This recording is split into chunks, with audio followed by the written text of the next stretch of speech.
presentations. And if you need to make any comment or any question, please feel free to do it by the chat box, or please raise your hand so that we know and make your turn for making questions. And we need you to be able to see our video, because that's the way we will be presenting most of the information and the different presentations from ICAO as well as from the industry. So we will be starting the session now, I believe, and we will start with the introductions. Back to you, to my boss, Mr. Director General Melvin Cintron. Yes, good morning, everybody, and welcome. This is a long time in coming, having this meeting so that we could all get together and get on the same page and understand what is going on. So we had this video conference with the Spanish-speaking members of the NACC regional office because we didn't want to risk not having the interpretation available for this, because we think it is very important for us to all have a meeting and all discuss what's going on. And we're going to have both presentations and both comments and questions on our website so that we're all able to get the full scope of what's happening in the whole context of the region. So I don't want this or expect this to be about just about the regional office. I don't expect it to be just about ICAO. I actually expect it to be more of understanding, one, presenting what ICAO leadership is doing, what is going on, where has ICAO been, and is ICAO there with you, which is very important for you to feel comfortable that, hey, yes, there are a lot of things that are going on that we're not readily seeing, but now we want to make sure that you understand that ICAO is providing that leadership, is providing the guidance, and we have all this, and we're going to continue to provide that level of leadership. Obviously, we are very much working with industry. Of course, that's clear. We need to have them involved, and we're also working with our headquarters. And I know that my staff has been working with many of your staff, because even though we continue to work from home, we continue to provide the support that you need. And that's very important for you to understand and to know. But the main thing here is I want to know about your needs. Are we doing the things that we need to do? Are we providing the guidance and leadership that you need to be provided, especially at this time of crisis? Because it is at the time of crisis that good, solid leadership is needed, especially from ICAO as the global forum for the aviation communities. And we're working together, as I said, with industry. We're working together with many organizations to try and ensure that we're providing the best support possible in these times of crisis to our member states. I'm lucky. Obviously, I work in a region where leadership is available, and I feel very comfortable with my counterparts, my regional directors, and I want to thank each and every one of you for that leadership and for that support and that open communication with our office. I'm going to give an opportunity while the secretary comes on board and will be notified. She does want to address us. She does want to make some opening remarks.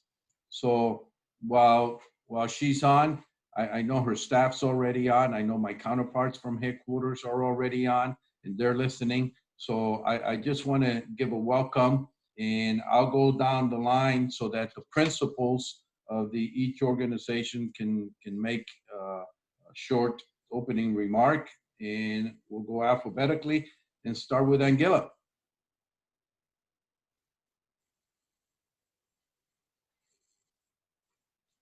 Are you with us, Kendall? Okay, we'll come back and go to Antigua and Barbuda. I think Mr. Brian Chandler is on. Peter? Good morning, Mr. Cintron and colleagues. Yes, we're here. and very much looking forward to taking part in today's proceedings. Thank you. Thank you very much. Aruba?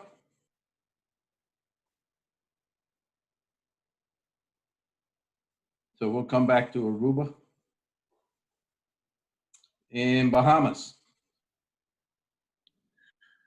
Thank you very much. Good morning. From the Bahamas, to my brothers and sisters in the aviation world. The Bahamas is no different from any other state around the globe, suffering greatly. And I think the regional director's comments that ICAO, as always, is standing with us to find a way forward is very comforting and very encouraging. So again, thank you for having us. Thank you, DG. Barbados?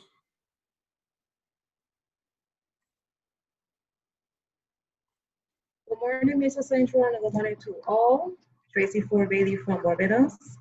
Just want to say that we relish your opportunity to join the discussion with your team. We are grateful for the support, and we look forward to the discussion. Thank you very much, Ms. Bailey, Permanent Secretary. Belize? Hi, good morning, Mr. Cintron. Good morning, colleagues. Nigel Carter here. Mr. Garbett, the Director of Civil Aviation, sends his apologies as he's not able to attend this meeting today. Unfortunately, he is attending a COSESNA board meeting at the moment. Rest assured that Belize is fully supportive of the initiatives of ICAO. Thank you. Thank you. Bermuda? Good morning, everyone. Thank you for putting this on, Melvin. I think it's well worthwhile, and I look forward to all the discussions. Thank you. Canada? Good morning, buenos dias, everyone. Andrew Larson here for Canada on behalf of Nicholas Robinson, our DG, who unfortunately couldn't make it. But we do also have some representation from our mission at ICAO on the line as well. So welcome to Fred. And good morning to everyone. Looking forward to a good discussion. Hope everyone's doing well. Thank you. Thank you very much. Cayman Islands? Good morning, Richard Smith here. Thank you for putting this initiative together. Melvin, it's great to connect in this forum, even that we are also separated. But looking forward to the discussion today and glad to be a part of this. Okay, thank you very much. ECCA? Eka? Good morning, Mr. Cintron. Good morning to fellow participants and colleagues. We are much appreciative of this activity. We thank you for the arrangements that you have made. We think it is timely and valuable, and we look forward to the discussions. Maybe we can learn something from this activity today, and you may be able to learn something from what we have been doing among our states. Excellent, excellent. France?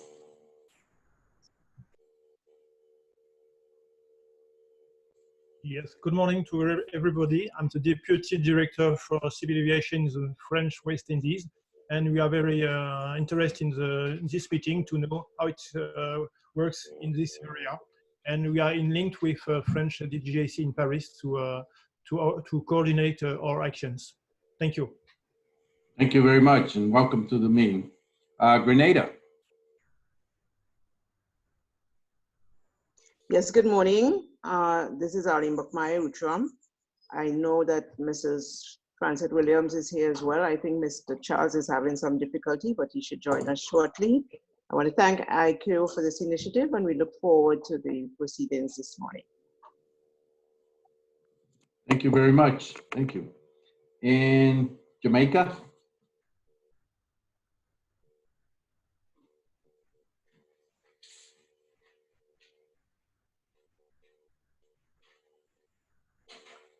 So we'll come back to Jamaica. Montserrat?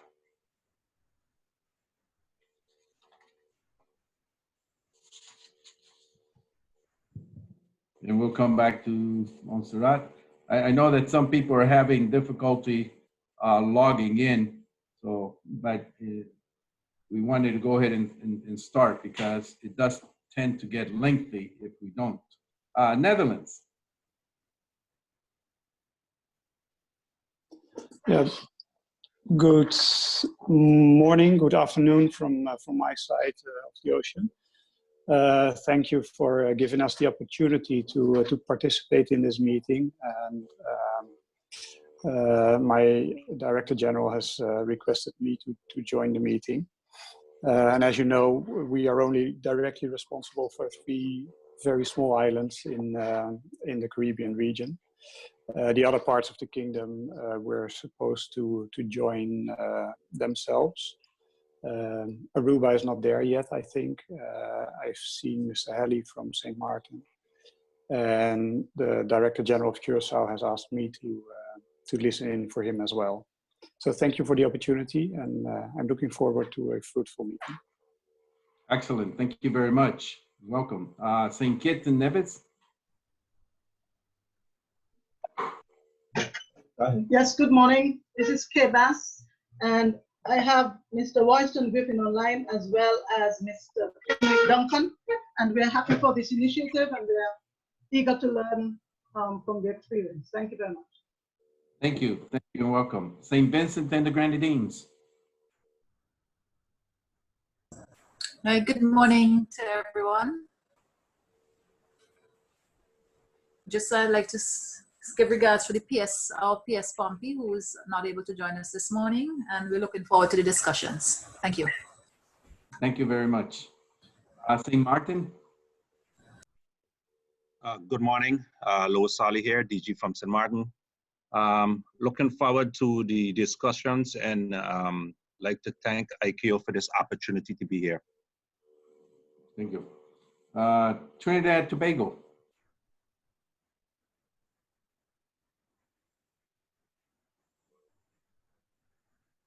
And you, Francis. Good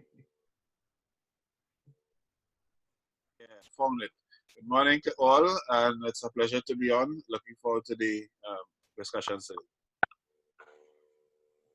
Thank you. Turks and Caicos.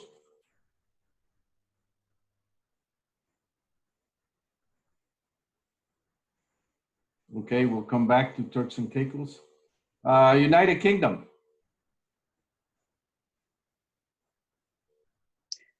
Good afternoon, Mel. It's Maria here from Air Safety Support International. Nice to see you. I'm sorry you can't see me, but my thing isn't working. Hello, colleagues around the region. Mel, thank you for connecting us. I think it's so important at this time that we feel we are connected and supported. So looking forward to this discussion. Thank you. Thank you. Thank you. United States.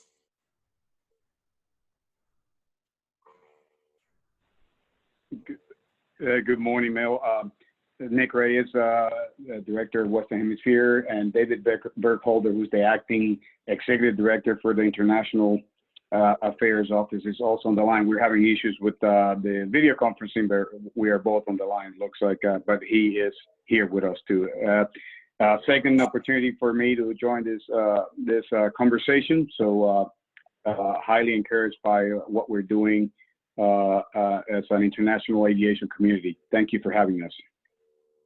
Thank you. Thank you very much. And one of the things that came out in the other meeting with the Spanish-speaking DGs was that wanting to know what's going on with the aviation in the US. So maybe later on, there can be an intervention on that since it affects so many of our islands. So thank you.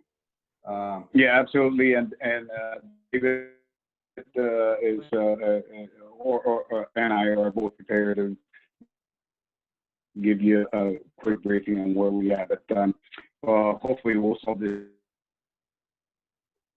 technical issues, and David will be able to also intervene.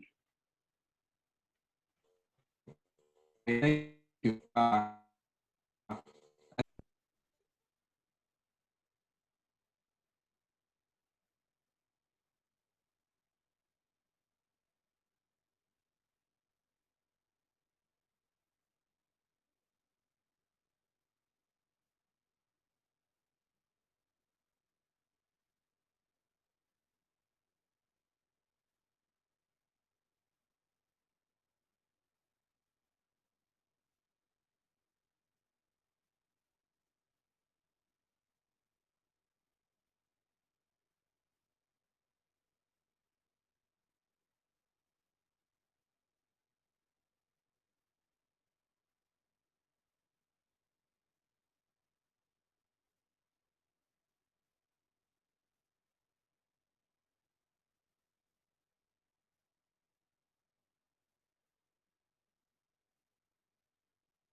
Good morning. Does anybody hear me?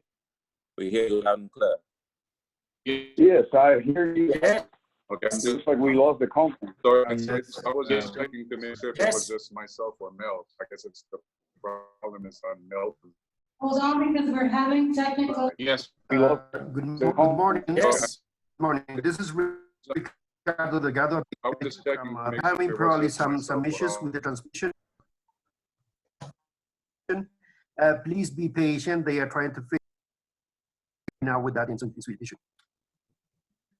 Patient. They are trying to fix right now with that instant issue.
Please be patient with us because for some reason, the three main ICAO people that are running the meeting got disconnected. So just give me 1 minute, please.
Can you hear me?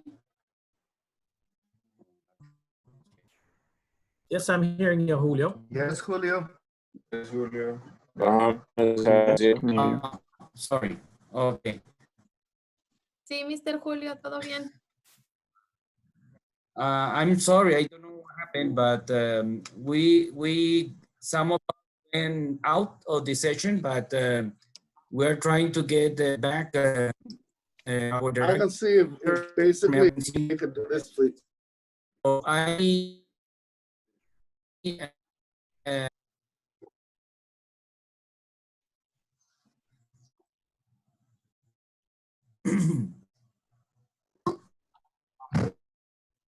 okay. Thanks. So we were doing the introductions from every participant here from the States. So we were, I think we were on United States with Mr. Nick. Nick, are you around? Sorry. Yes, Julio, we already said hello. As I mentioned, David Bergholder is also with us this morning, and thank you again, ICAO, for taking the leadership and the initiative to getting all of us together, and looking forward for the meeting.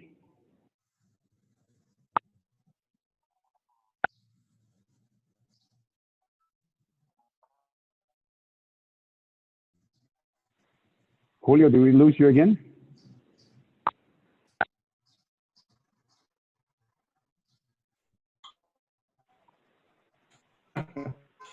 All right. ICAO?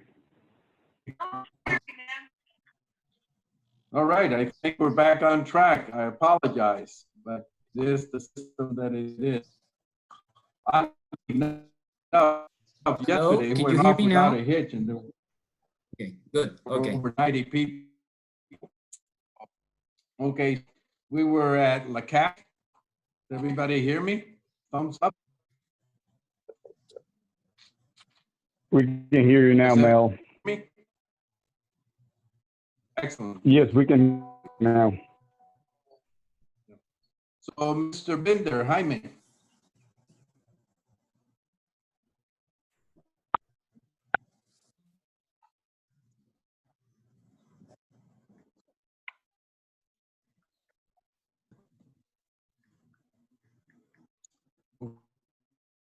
Okay, so we'll wait for Mr. Binder.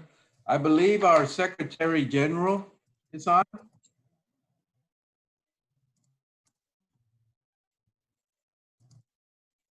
Yes. Good morning, everyone. Secretary. Good morning. Good morning. How are you? Good morning, Mr. Secretary. Good Good morning. morning. Good morning, Just to join you. Okay. Good morning. Let's go back to Nari, Jamaica. Did Jamaica log on? Yes, I'm here.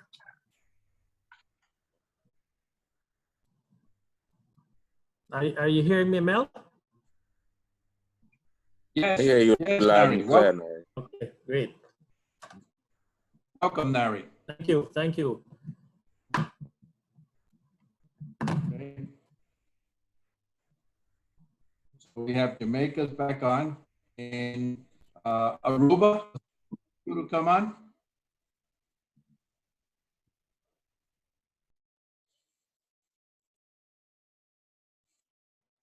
Mr. Kelly, DG Kelly? Yes. You on? I'm here. Oh, Can you hear welcome. me? Yes, Thank thank you you. very much. Thank you. Glad to be All right. here. And I see that we, Secretary General. Thank you, thank you. So we will let our Secretary General deliver a message. Welcome, Bob. I lost you. Hello, could you hear me? Yes, Madam Secretary. Okay. Good morning, everyone. It's my pleasure to join you today. Let me first express my sincere thanks to Regional Director Mervyn Centrum for arranging this meeting and for helping to get the ball rolling on a successful NACC recovery from COVID-19.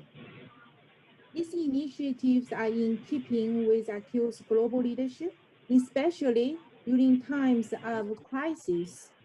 And I want to be clear that we are here for you and are doing everything in our capacity, whether at the global or regional levels, to accelerate the speedy recovery of your air transport sector.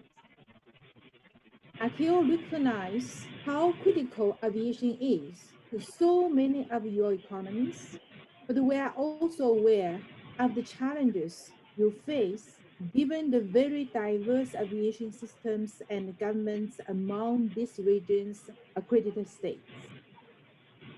We are also very sensitive to the fact that your financial resources can vary quite significantly state to state, and that for some governments, the levels of industry assistance now being discussed are simply not conceivable under present circumstances. As you will have seen our own recent correspondence with regard to the financial situation of ICAO, ICAO too has not been immune from the effects of states prioritizing their financial resources on other areas of national and social relief due to national COVID-19 impacts. I would like to take a moment to re-emphasize those requests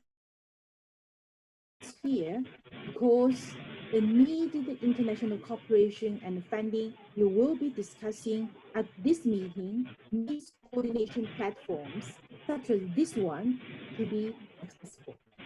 While it is difficult to look beyond immediate national crisis, to be reminded that ICAO and other UN organizations are critical and response region has a global network and as an organization, as we have all learned after decades of global interconnectivity generating many billions of dollars in tourism and trade revenues for NACC economies, we all need each other to be capable and effective. If the next post-COVID-19 recovery is to be truly successful and sustainable, your goal here today must be to assure not only your state's recovery, but also the recoveries of your neighbors and their neighbors. But for cooperation to do its part, all parties must be involved on a clear and coordinated basis, whether government or non-government, regulatory or industry. If a common path and a set of goals cannot be achieved among all of the stakeholders being negatively impacted by COVID-19, the strength will normally derive from our diversity would quickly evolve into detrimental challenges and risks. One of the topics you will discuss today is the need for a second higher level meeting involving yourselves and the NACC ministers of transport, trade, tourism, and health. It's critical that this issue be raised to that level of consideration because, simply put, the challenges being faced are beyond the control of a single Director General or Secretary of Transportation. Dealing with this crisis effectively and jump-starting the aviation engines of your economies will require much broader consensus in your government and the highest level political buy-in. As I mentioned earlier, ICAO is grateful to be serving as the platform for this much-needed NACC international response to COVID-19, but we can't continue to assist you without direct financial support. I would ask, therefore, that some part of any regional relief package, including amounts to help address current NACC state financial commitments to ICAO. We need nothing more from your countries than what you have already agreed, assessed the regular budget for ICAO at the 40th Assembly to support us with in order to assure our return support to you. Thank you very much, and very pleased to have the opportunity to meet with you in this very unique and also very dynamic network. Mervyn, back to you.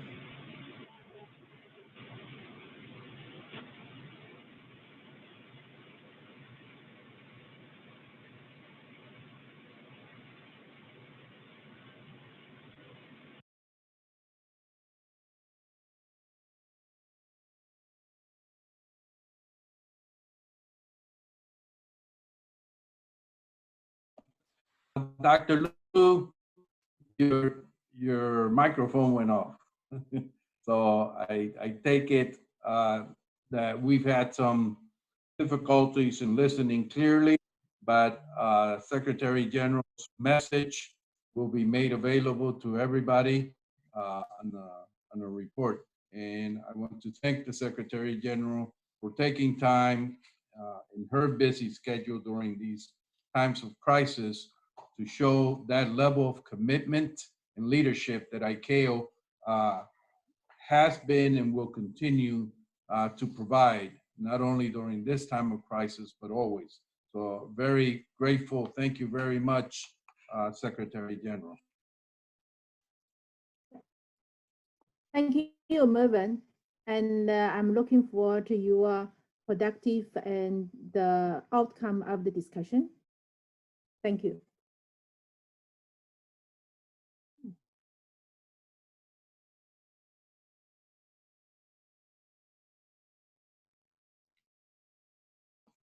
Thank you.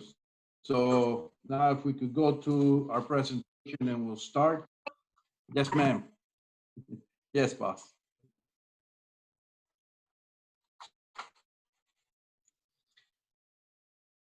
So next slide, please. As you see, we have a very busy schedule, and we're going to try to get a lot of information out to all of you. So we hope that your participation will help us make this a very worthwhile presentation. Next slide.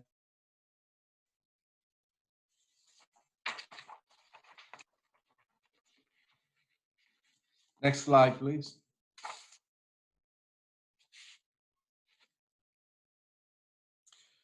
So one of the things that we wanted to do is just show some of the actions that ICAO has been doing.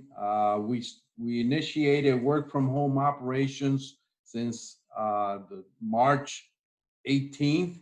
We've been working from home, but as most of you know, most of our personnel have been in contact and maintaining that level of support that is expected of us. We're in the next slide, please. And obviously what we want to do is provide the advice that our states need and that is being developed and that everybody and have a better time of addressing these critical items. We provide a forum for our states such as this. In addition to this, we also have a Director General's chat group so that the Director Generals at that level can share what's going on in their states. And all of you that are DGs on this are part of that. We've added you to that as well. We've also developed a air navigation service provider chat group, which also shares this, and it helps everybody understand the NOTAMs and everything else that's going on. We've also have been looking for funding support, and you're going to hear from IDB, and we're looking at others to help in our region because funding is always an issue for us as small states, and then other support that's being requested. Next slide, please. One of the things to take away from this is that if your folks are working from home, we can still be very effective at addressing many of the issues that are still going to have to be addressed as this goes by, please.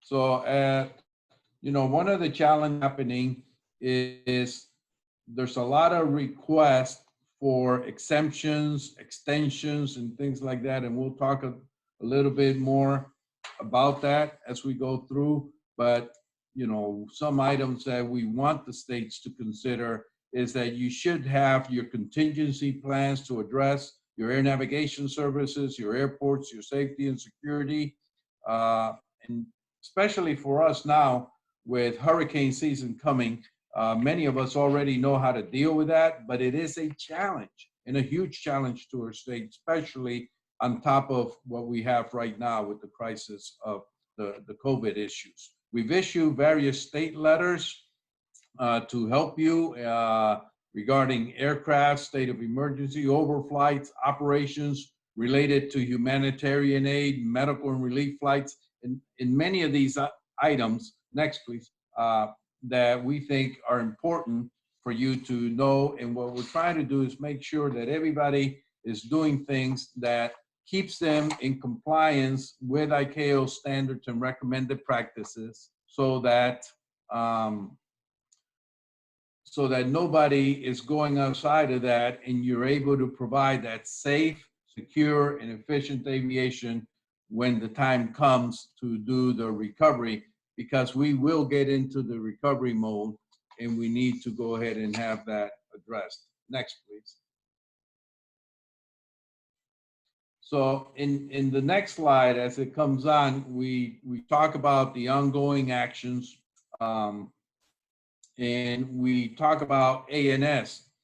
There is a web page for that ICAO has. It is the ICAO web page for air navigation pages, and we'll show you a snapshot of that, and we're providing you the links to that. And it's also linked through our ICAO NACC office. We also have the same thing regarding airports and airport operation. And fortunately, I'm getting information that the audio is very bad, so I'll try to go somewhat slower.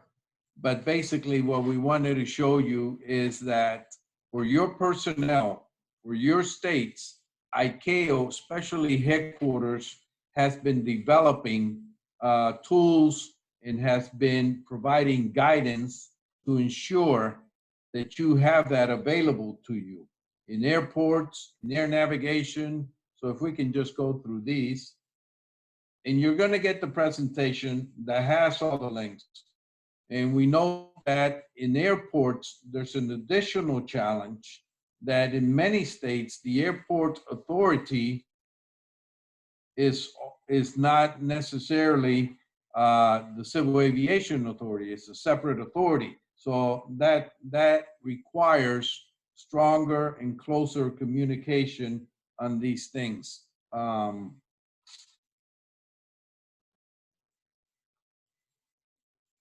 Here's the websites that you can see. You're going to hear us talk about recovery. When we talk about recovery, safety is going to be a critical component.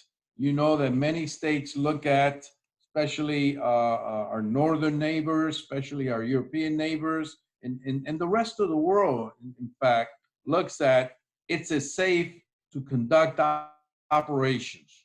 So ICAO has done an excellent job in developing this page for you to go in and look at guidance and ensure that your state is ready and will be ready, hopefully when operations resume to full staff soon.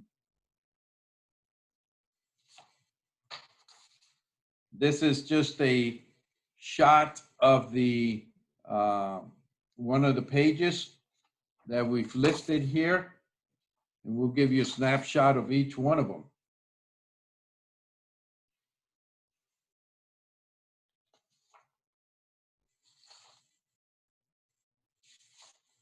Okay. If you wonder, why am I having to reinvent the wheel? What are the things that I need to know, and what is ICAO doing about it? Where's ICAO? Where's their leadership? These are the web pages that lead you to those answers. We're here, we're providing the services, we're providing the information, and you're gonna hear from headquarters in a few minutes about some of the things that are available to you. But, you know, we are looking at all the ongoing issues and considerations to ensure support regarding special flights, humanitarian flights, cargo flights, which have become so critical now when you talk about ensuring the movement of medical and these other supplies that are very critical, especially in all our island states, repatriation flights, and a lot of these other things that are very, very important and that still need to meet ICAO requirements. And how do we help you to do that? Thank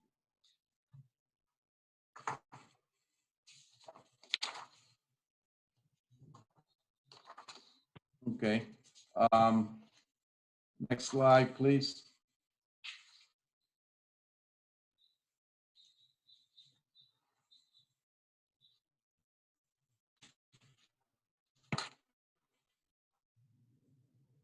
I think one of the next slides, what we wanted to do was to show you, give you a snapshot of the difference in how this has been so devastating for many of our states. But what this snapshot does is showing you the COVID-19 spread from 23 February to the next month, 23 March to 20 April, and what that looks like.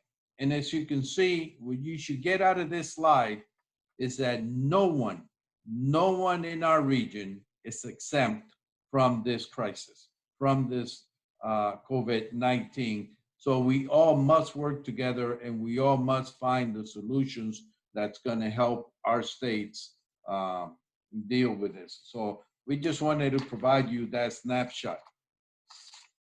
The next thing that we wanted to talk about, and this sounds like a lot of information, but what I want to do is I want to be able to give you, the states, time to interact with us, interact with the industry, and find out what we're doing right, what we need to do better, and also what you need from us and what you need from industry, what industry needs from you. So please take that into consideration.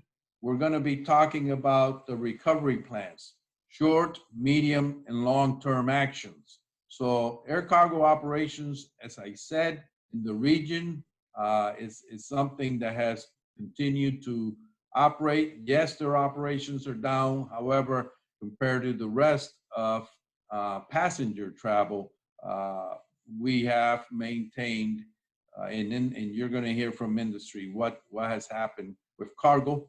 And then we want to work on an ICAO recovery plan, and you're going to hear from our headquarters about that recovery plan. So I'm not going to go into it too much. So then we can go past the next slide so we can start some interventions from our colleagues.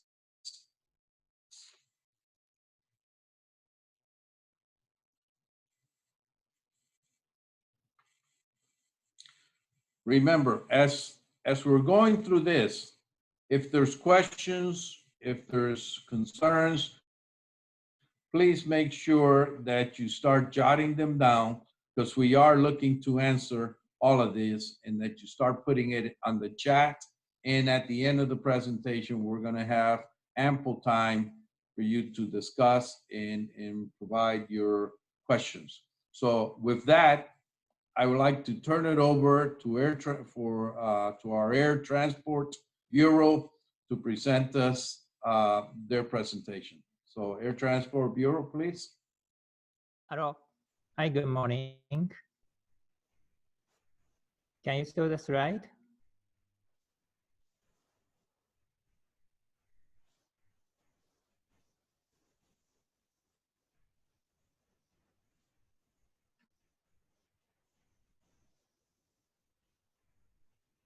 So unfortunately, the slide is not shown. Oh, yes. Air Transport Bureau is currently doing the economic estimate. This is actually the scenario analysis to measure the possible economic impact of COVID-19 on air transport.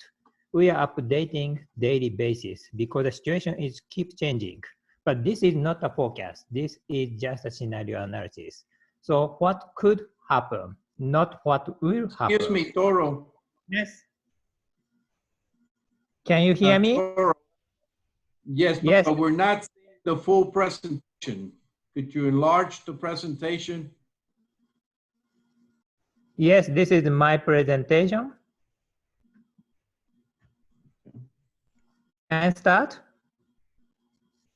Yes, but I'm saying the screen shows you large and your presentation small. Oh, okay. I'll do that only the few slides, not everything. And then this is two Okay. Yeah. So yes, what we did is to compare some of the scenarios with the baseline. Baseline is so-called a counterfactual. If COVID-19 didn't happen, then airlines business as usual. This is a baseline. Then compare with the current situation and in the future, just what could happen. So next slide, please. Our focus is only international air transport operations, passengers for the time being. Can you move to the next slide? It's impossible. no, it's just a 6-second delay. Okay. Yes. So maybe that I can explain a bit. We created 3 scenarios, and under each scenarios, we have different 6 passes. Can you move to the next slide?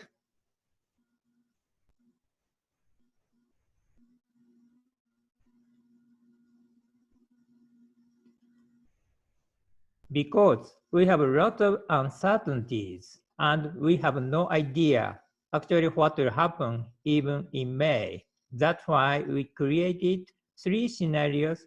Under 3 scenarios, 6 different passes. This is all our so-called prediction. What could happen? Next slide, please.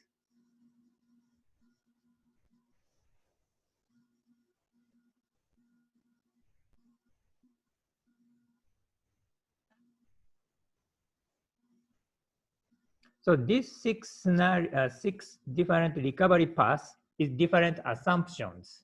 The scenario 1's 3 passes are based on the very slow first sign of recovery will happen in late May. This is very optimistic. Then scenario 2 is so-called U-shaped, and then restarting is only shown in July or October, September, or later in 4th quarter. This is our scenarios. Move to the next slide.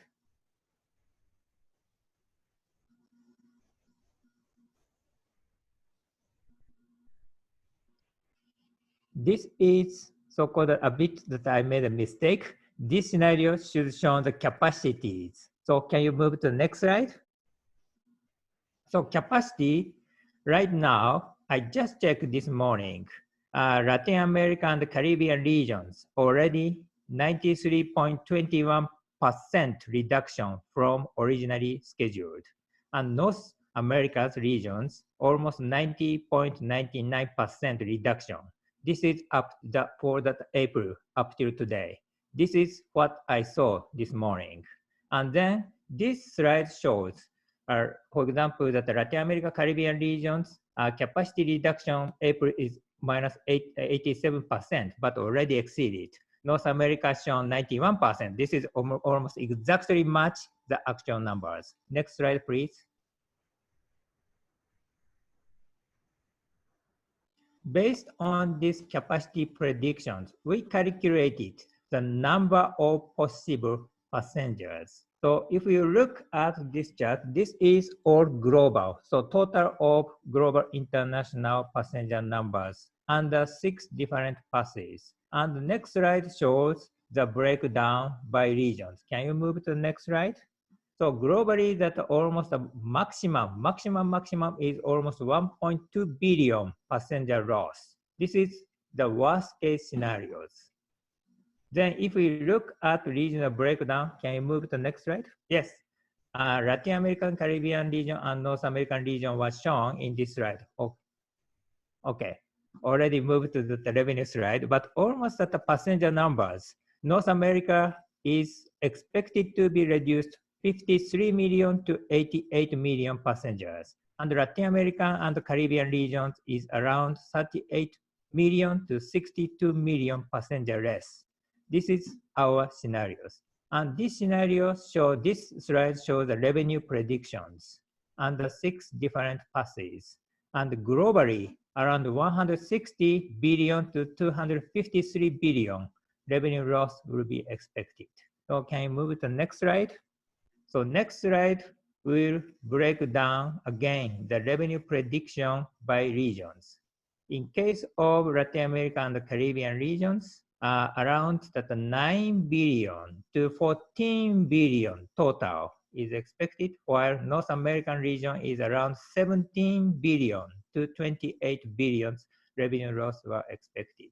This is all predictions, and we are now refining some of the methodologies because our data is a bit Latin American, that the airfare data is inflated. That's why we are now just adjusting. And then new figure will be published next week. So next slide, please.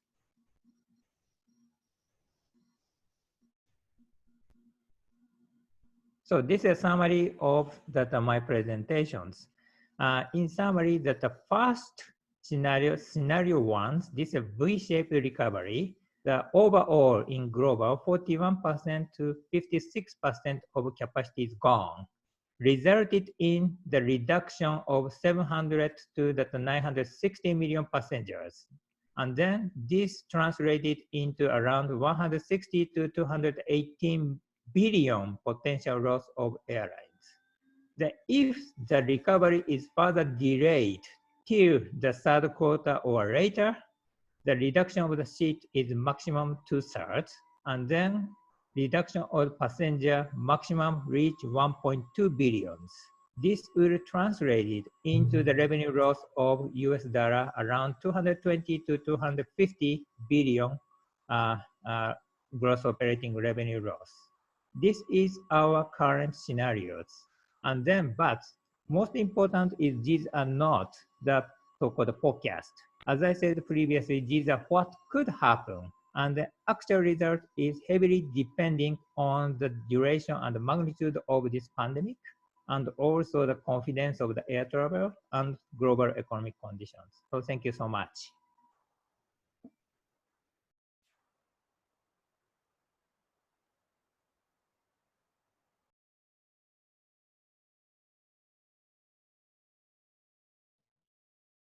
Thank you very much, Toro. As we can all see, there's still tremendous uncertainty in not knowing which scenario will actually be the one that's going to apply. But we are looking at these scenarios. And I think we had next another presentation from Air Navigation Bureau. Good morning or good afternoon, ladies and gentlemen. Mr. Centron and team, thank you for facilitating the opportunity to talk to the regional directors in the region in the English format. We were with you on Wednesday in the Spanish format, and so it's a great opportunity for us to just touch base for a couple of minutes.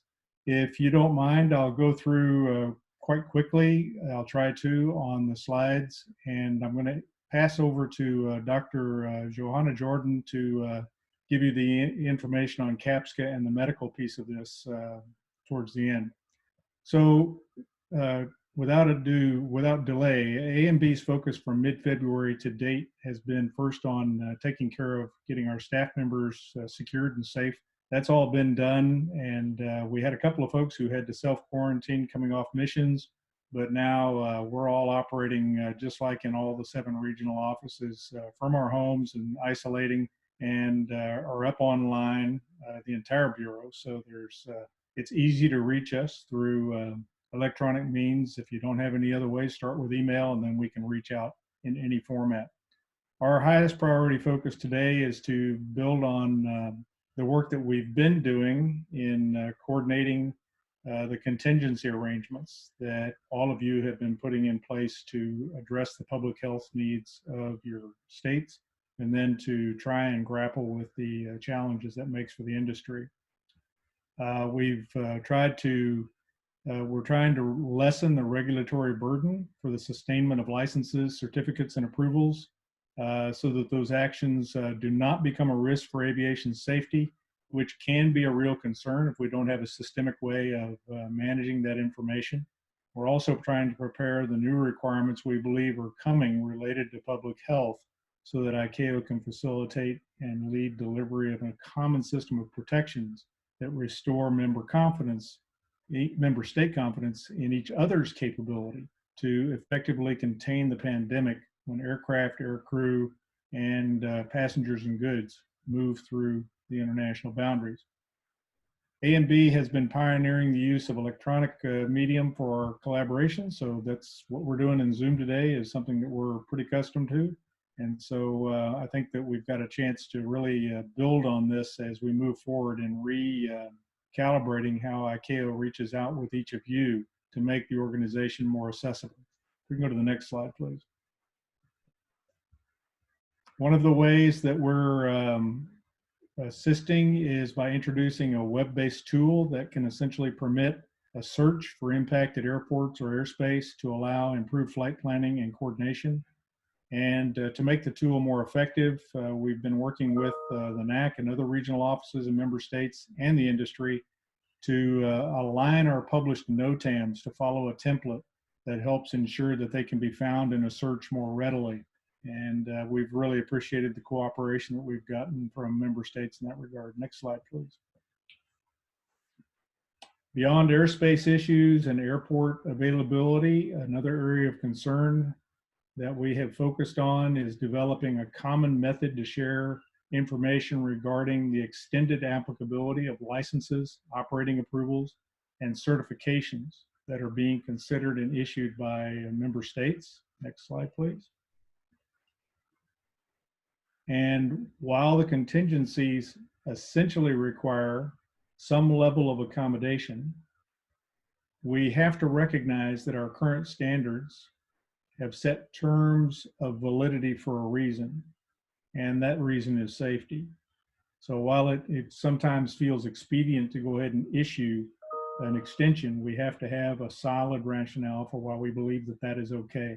So we're trying to focus on the risk management provisions that are built into Annex 19 and our current provisions, and making sure that they are effectively followed by the member states and documented in a way where you can articulate to your colleagues in other member states the rationale for which you've done your extensions. Let's move to the next slide, please.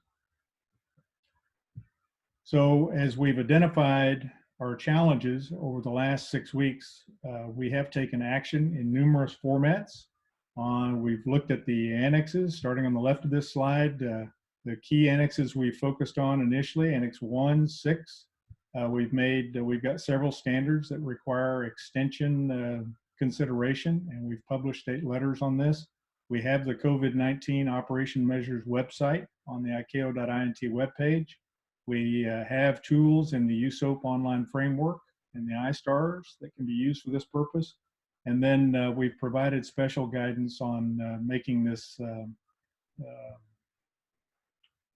the provision of publishing the differences that need to be filed so that extensions can be done in a way that's practical. Continuing with our other areas of expertise, yes, next slide, please. Continuing with our other areas of expertise, we've been called upon to facilitate understanding of the risks of transporting supplies and even human remains on aircraft from the COVID-19 pandemic. The impact of the pandemic has been very real in that regard. And each of you, I'm sure, has been challenged with looking at what these regulations need to be and how they get incorporated into your aviation operations. There is an impact on aircraft accidents from COVID-19. Use of appropriate protective gear will be essential in the event that you are called to an accident scene. And the coordination that's normally necessary to constitute an international accident investigation are somewhat challenged when we're all social distancing and unable to travel. For instance, the Ukrainian International 752 investigation being conducted by Iran has been delayed now because while final agreement has been reached to do a flight recorder readout, the travel to make that possible is not available right now due to the pandemic, and coordination has to be done to keep that going. We're also working with regional safety organizations and the cost gaps around the world so that they can better assist their members in a collective way during the crisis with much of this same guidance. Next slide, please. An item that's probably of interest to several of you would be the upcoming applicability dates for new standards that the council just approved last month. And we recognize that with all of the changes in priority, it's probably not in our best interest to press forward with November applicability on many of these provisions. So the organization is looking through the schedules, and we will be presenting to the Air Navigation Commission and the Council a proposal for deferment of many of the applicability dates so that states will have more time to prepare the regulations and the appropriate training and guidance material so that this can be done in an orderly way. There are some of the standards which we may press forward with because they have a requirement to sequence or synchronize with other activity. And of course, all of the standards will become effective later this summer so that a state that is not encumbered by a delay can move forward and go ahead and do their implementation. And we're looking at some novel ways to be able to track that within the regions through some new tools so that you can see how the implementations are being sequenced and implemented. And we think that that will actually provide some insights for you that'll be very valuable. Next slide, please. The last slide that I'll talk to is on the Universal Safety Oversight Program.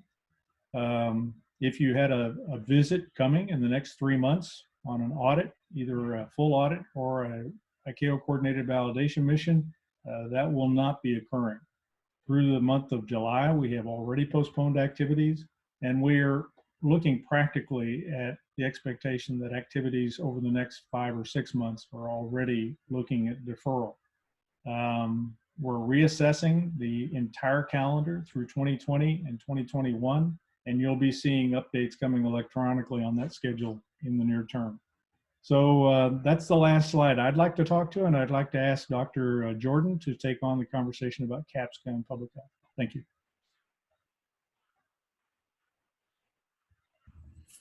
Good afternoon, and thank you for the opportunity to give you some feedback on the focus areas that we're doing on the medical side. So the biggest area we're working on at the moment is CAPSCA. And the next slide will give you some more information for those of you who are not really familiar with what CAPSCA is all about. But for now, it is the main way of us on the medical side keeping states or organizations updated with what's happening in terms of COVID-19. And this is done through emails on a daily update as well as published on the CAPSCA website. We also provide support to anybody who would send us an email, and it's quite a bit that we receive quite a bit of questions regarding COVID-19.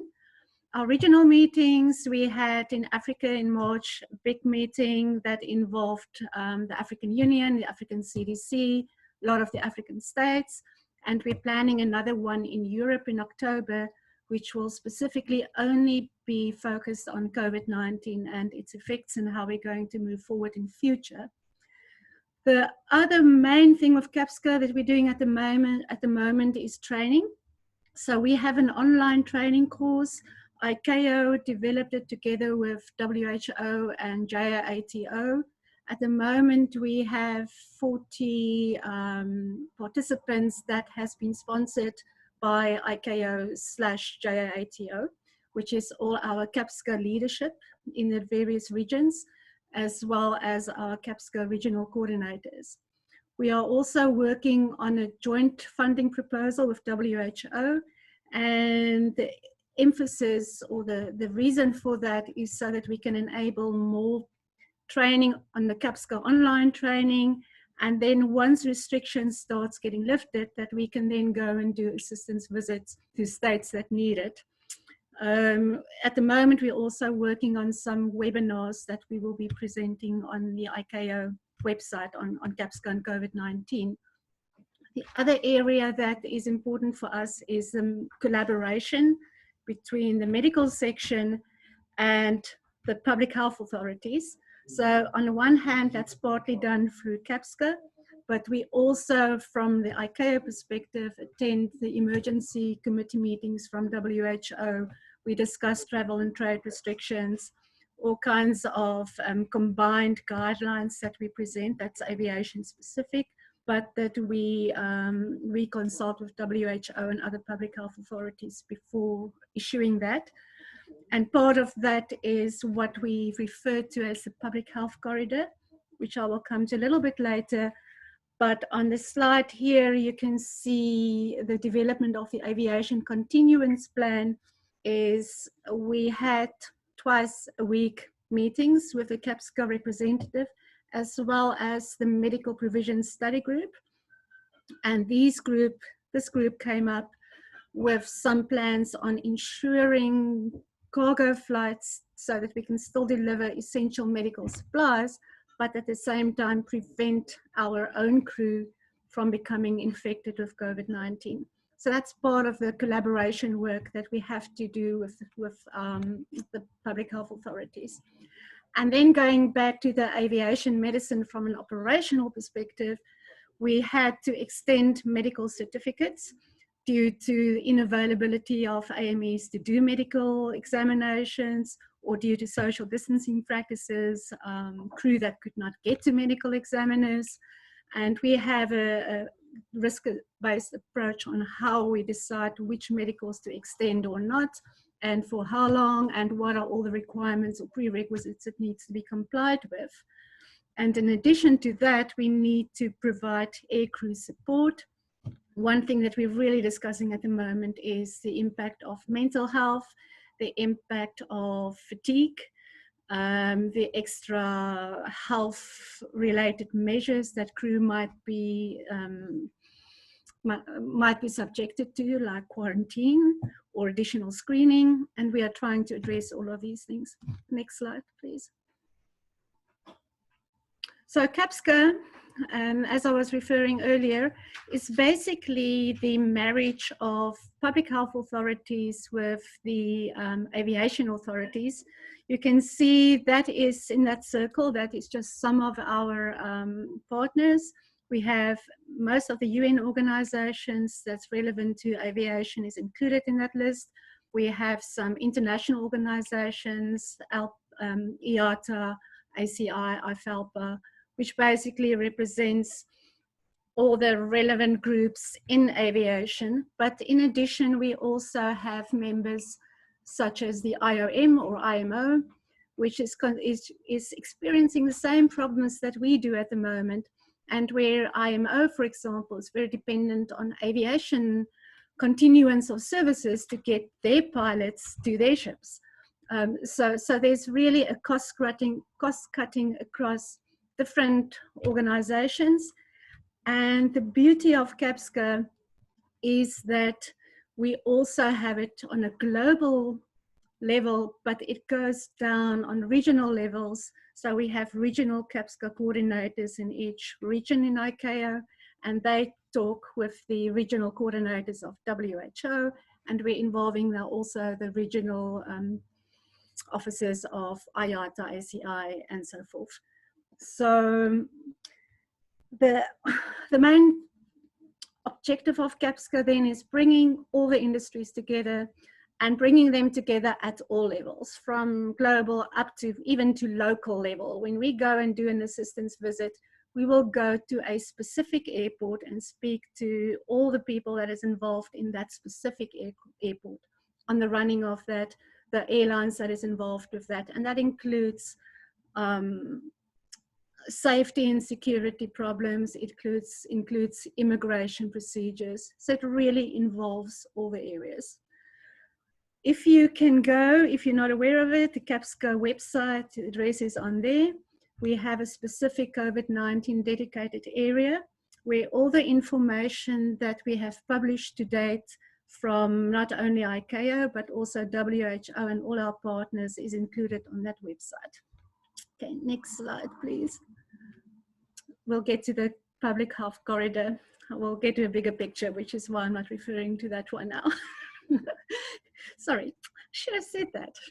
Okay, so the public health corridor concept. What we're trying to achieve here is to make sure that we provide a safe, COVID-free experience to our crew and our passengers at a later stage. Having said that, we need to realize that there's no such thing as a COVID-safe environment, not at this stage. So we are starting in a limited area with essential operations. So we started at the moment with cargo operations. And what we have to make sure is that there are certain prerequisites in place for us to implement this public health corridor concept. So we need to have the license validity of all our crew that's involved with that. We need to have an aircraft that is valid, which meant why we needed to extend the certificate of airworthiness. It also comes down to the disinfection practices of the aircraft.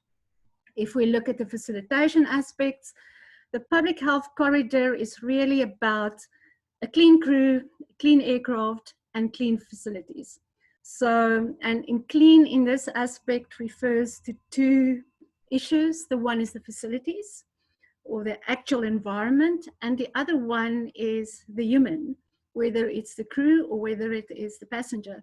We're trying to ensure that we do not allow people on an aircraft who might be infected with COVID-19, because we want to prevent transmission through air travel.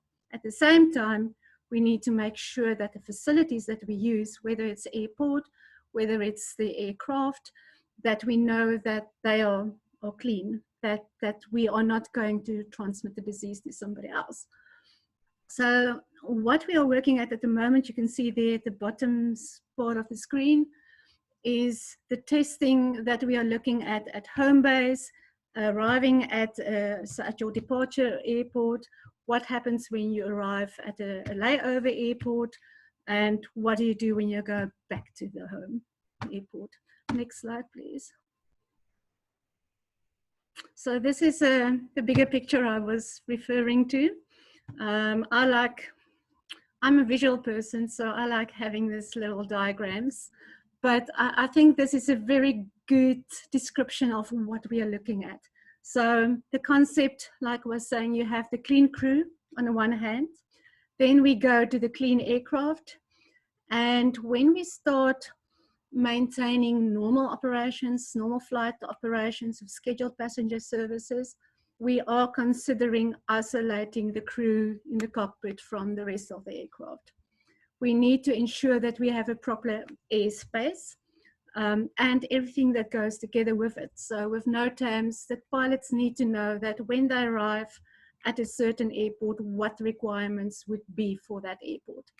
And there's some things we are working on that where we want to see if we can have crew exempted from certain health screening measures that might be implemented. Going further, at the arrival airport, we need to make sure that the facilities is in place for receiving the aircraft.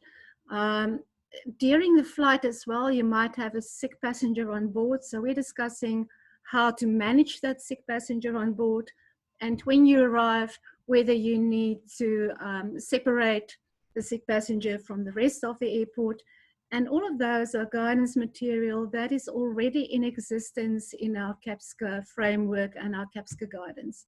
So we are basically just adjusting some of it, taking into account the specific behavior considerations of COVID-19. And in the end, arrival screening, I can give you more details on that. I think there's another slide, if we can go to the next slide. So this is in essence what the medical requirements or what we are looking at when we're talking about the public health corridor in terms of COVID-19. So we will follow everything from the departure airport to the arrival airport and everything in between. And this refers specifically to health limitations or health measures. So typically at the departure airport, we would have an exit screening. A lot of states are already implementing it with temperature screening. Some of them are already doing COVID-19 tests, not only for crew, but also for passengers. And I really need to caution states here is that these tests that are currently being used is not all validated by WHO. It is not reliable. There's certain tests that are reliable, but testing for antibodies, for example, is not going to tell you that you are immune. Having a test with some antibodies will not say that you are now immune to COVID-19 because you might be reinfected. So there's been a lot of talk about having an immunity passport when we implement normal operations. And at the moment, it is just not, the science do not support that. So it is not, it might be implemented for other reasons, but not due to scientific reasons at the moment. The same with point of care testing. They say that you can do a test and within 15 minutes, you will know whether you have COVID-19 or not. Again, it is not that easy. The 15-minute tests have not been validated. We have tests, which is valid, but it takes much longer. So what we're trying to do with the implementation of the public health corridor concept is taking into account the current existing validated medical evidence and following and combining that with a risk-based approach so that we end up not having unnecessary exposure of crew or passengers to tests that's really not valid, but at the same time that we can try and prevent the transmission of disease. So I was going a bit off track now, but this is very important because everybody's talking about this immunity passports and it's really not feasible at the moment. So can we just quickly go back? Sorry, I know I'm taking long. To the previous slide. So the process is exit screening at the departure airport. There will be procedures on the aircraft that will prevent transmission of disease. And this is where we were discussing social distancing measures, the probable wearing of face masks. So that is all under discussion at the moment. And then entry screening when you arrive in another state. Again, we're trying to introduce a coordinated approach to something that works. The rest we can skip for now. We can go to the next slide.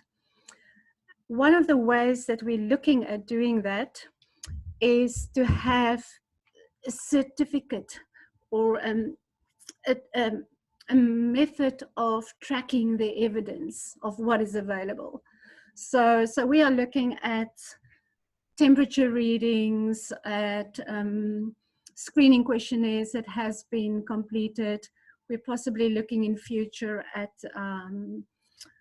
ways to monitor whether contact tracing has been completed. And all of those we are trying, or we will be trying to build into an application and using smartphones for that. This is still early days for this. There has been discussions on mobile technology having been used for tracking of normal citizens in certain states, and that if you've been in contact with someone and you're subscribed to the program, they can tell you that you've been in contact with COVID-19 and you need to go for a test. There's a lot of privacy issues, many other issues involved in that. But these are things that we will be considering moving forward, stating within the constraints that we have. I think that is the last slide. If you can move forward, please.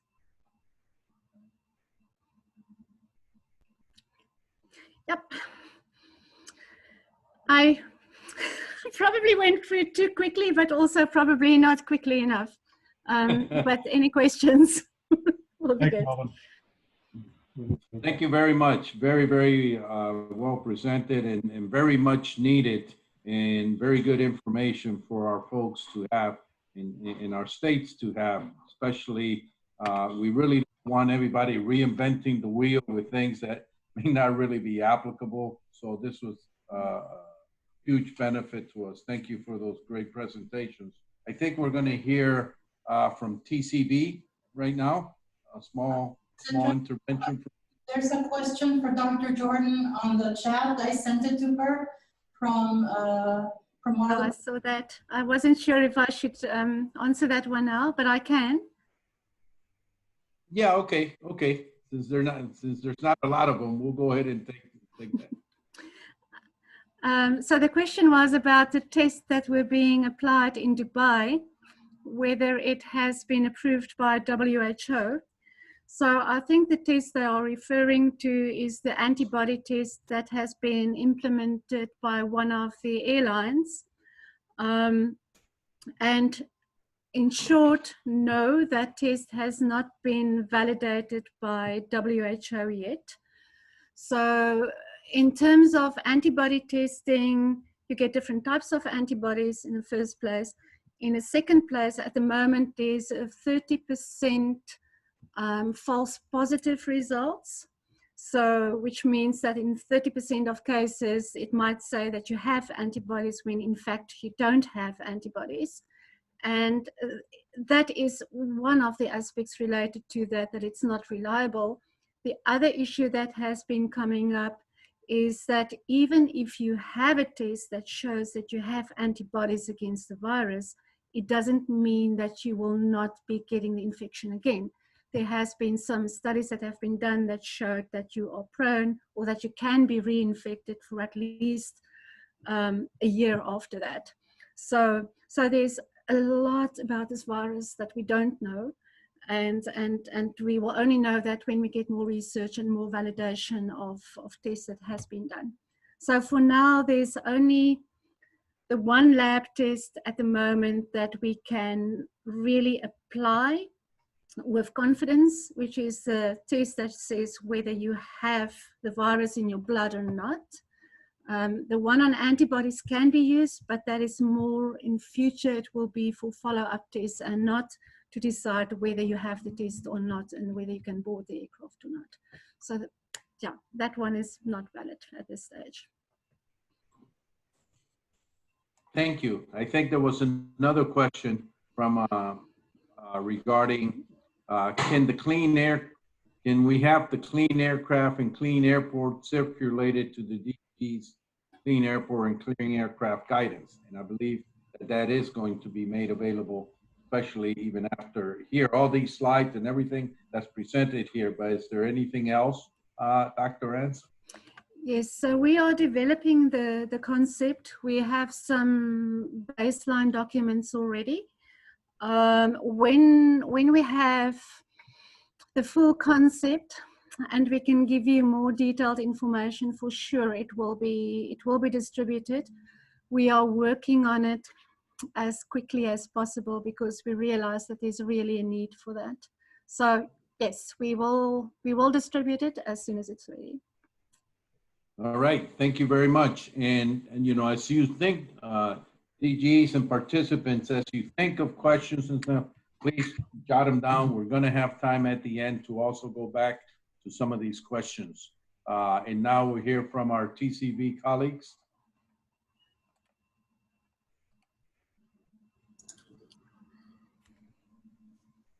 Good afternoon, everybody. First of all, it's good to see so many friendly faces that I've worked with in the past that are here and are safe. And I wish you to remain safe. Please take care of yourselves and your families. Second of all, I would like to thank the regional office for arranging this meeting and having us all here. The opportunity for TC%. And specifically, I wanted to thank the regional office staff that I know had to go into the office today to make this meeting happen behind the scenes. So personally, I would like to thank them for making the effort and being in the office making this happen. TCV, a lot of you have worked with us recently or have ongoing projects with us. So I'm not going to go into an explanation of what the Technical Cooperation Bureau does within ICAO. I think most of you are aware of that. More, I would like to specifically talk to you about what it is that we're doing related to COVID-19. Normally TCV waits for a request from one of you to begin working on a project, but in this case, what we're doing is we're proactively working with the rest of ICAO to develop what we're calling implementation packages. And these packages will address what the organization believes are immediate and short-term needs and measures that you will need to take. And they will be designed for TCV to assist you, to be there side by side with you while you implement some of these guidance material that the rest of the organization is producing. Next slide. So how is TCV doing this? We've already initiated discussions with ANB and ATV to identify what the organization believes are immediate, short-term, and medium-term actions that states will need to take. Due to COVID-19, we developed a list that is being considered and discussed as we speak. They will address things that are in the guidance material being developed. And what we're going to do is we're going to develop packages to implement the ones that are immediate and short term. We're going to work with the regional offices to raise awareness about these implementation packages. So we're going to have the regional office involved, obviously, and we're going to have them distribute these packages to you, and we're going to work together. We are at the same time working to identify resources within the organization, including regional office and technical bureaus that can work on the implementation of these packages. And we've begun to work with funding agencies to minimize as much as possible the cost of these packages to you. Once we have a more solid idea of what the packages will look like, we'll also reach industry to see how they can assist us with resources to minimize the cost to you of implementing some of these guidance materials and measures. Next slide, please. What will be in these packages? The normal services that TCV provides to you. Design and implementation of projects, procurement of goods and services, deployment of experts, and training and fellowships.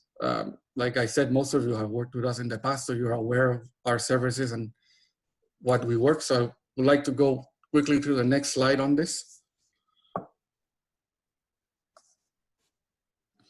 I'm not sure you are aware, but global aviation training is now part of the Technical Cooperation Bureau. So what we're doing with regards to training is we are identifying, as before, training needs in consultation with technical bureaus and regional offices that you're going to need. For example, in the AMB presentation, they were discussing about licenses for inspectors, and we're aware that some of these licenses will expire. You're going to have a need to train hundreds in the region of inspectors on an immediate basis when things begin to reopen. And what we're doing from a training point of view is we're leveraging the regional office and technical bureau expertise to develop training, online training. There's a lot of courses that have been moved online because, of course, right now we cannot provide in-person training. But our colleagues in GATT, there's over 100 training organizations that are members of the Trainer Plus program. And what they're doing is they're working with these training organizations to ensure that once we begin reopening the airspace and the traffic, we're in a position to address the training needs immediately. All of this work TCV is doing. Next slide, please. I wanted to give you an idea, even though they're not finalized, of what it is that we are working on specifically. So because ICAO is a UN agency, it is able to leverage long-term agreements that are already in place by other UN organizations with suppliers. I listed here some of the equipment that you will be able to purchase from the Technical Cooperation Bureau, from ICAO, leveraging long-term agreements with suppliers that are in place by other UN agencies. Disinfection equipment, thermal cams, negative pressure rooms, detection kits, etc. These are equipment that other UN agencies already have tendered, evaluated, developed contracts with suppliers. And the benefit to you is that you will have standardized pricing. So if you ask me today for a thermal cam, or you ask me 6 months from now for a thermal cam, you will have the same price. You will avoid the time it takes to do a tendering process because the long-term agreement is already in place. And the more you use these services, the more standardization you will have in equipment in the region. On the right-hand side, you see some of the packages that we've begun working on. These are specifically packages that we've begun working with the Air Navigation Bureau. These are things that we've identified as immediate actions that will need to take place. Again, these are things that are being considered. They're not finalized, but you'll be hearing a lot more from us and the Air Navigation Bureau in the next couple of weeks, and the Air Transport Bureau through the regional office with specific proposals for packages to implement, with all the details of how they will be implemented via webinars or experts, etc., and the costing involved. Next slide. So these are the benefits of using these implementation packages and going through ICAO to implement these things. You'll have a consistent and harmonized implementation approach in the region, in line with ICAO guidance, material, and in line with ICAO SARPs. You will minimize duplication of efforts, optimize allocation of resources, and take advantage of the resources that you have and you are paying for through your assessment in the organization. And you have immediate support. I think this is the end of my presentation, so next slide. This is my email address. If you have any questions, immediate questions, I can answer to you in the chat. Otherwise, you can email me anytime, or you can direct your questions to the regional office, who I am in direct contact with almost on a daily basis. So any questions you have regarding the work we're doing, we're more than welcome to help you. The key message I want to pass here is that the organization is working together. TCV is working with the technical bureaus and the regional office to address your needs and to help you. We're not just producing guidance material and leaving you on your own. Thank you very much. And again, please stay safe and your families. Thank you. Okay, thank you very, very much. Very worthwhile, Javier. I believe there's a question regarding, can TCV send all states the listings of equipment available that would be available for sale? So, you know, think about that so that we can answer it towards the end.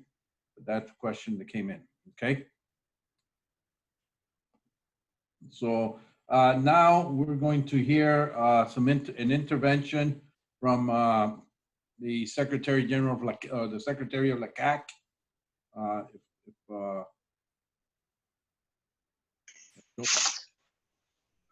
Thank you very much. This is Jaime Binder speaking, the ICAO Secretary. Greetings to those who are participating today, and also thank you, Melvin, for the invitation. We are facing, like never before, a world full of uncertainty as the scenario of this pandemic is constantly changing.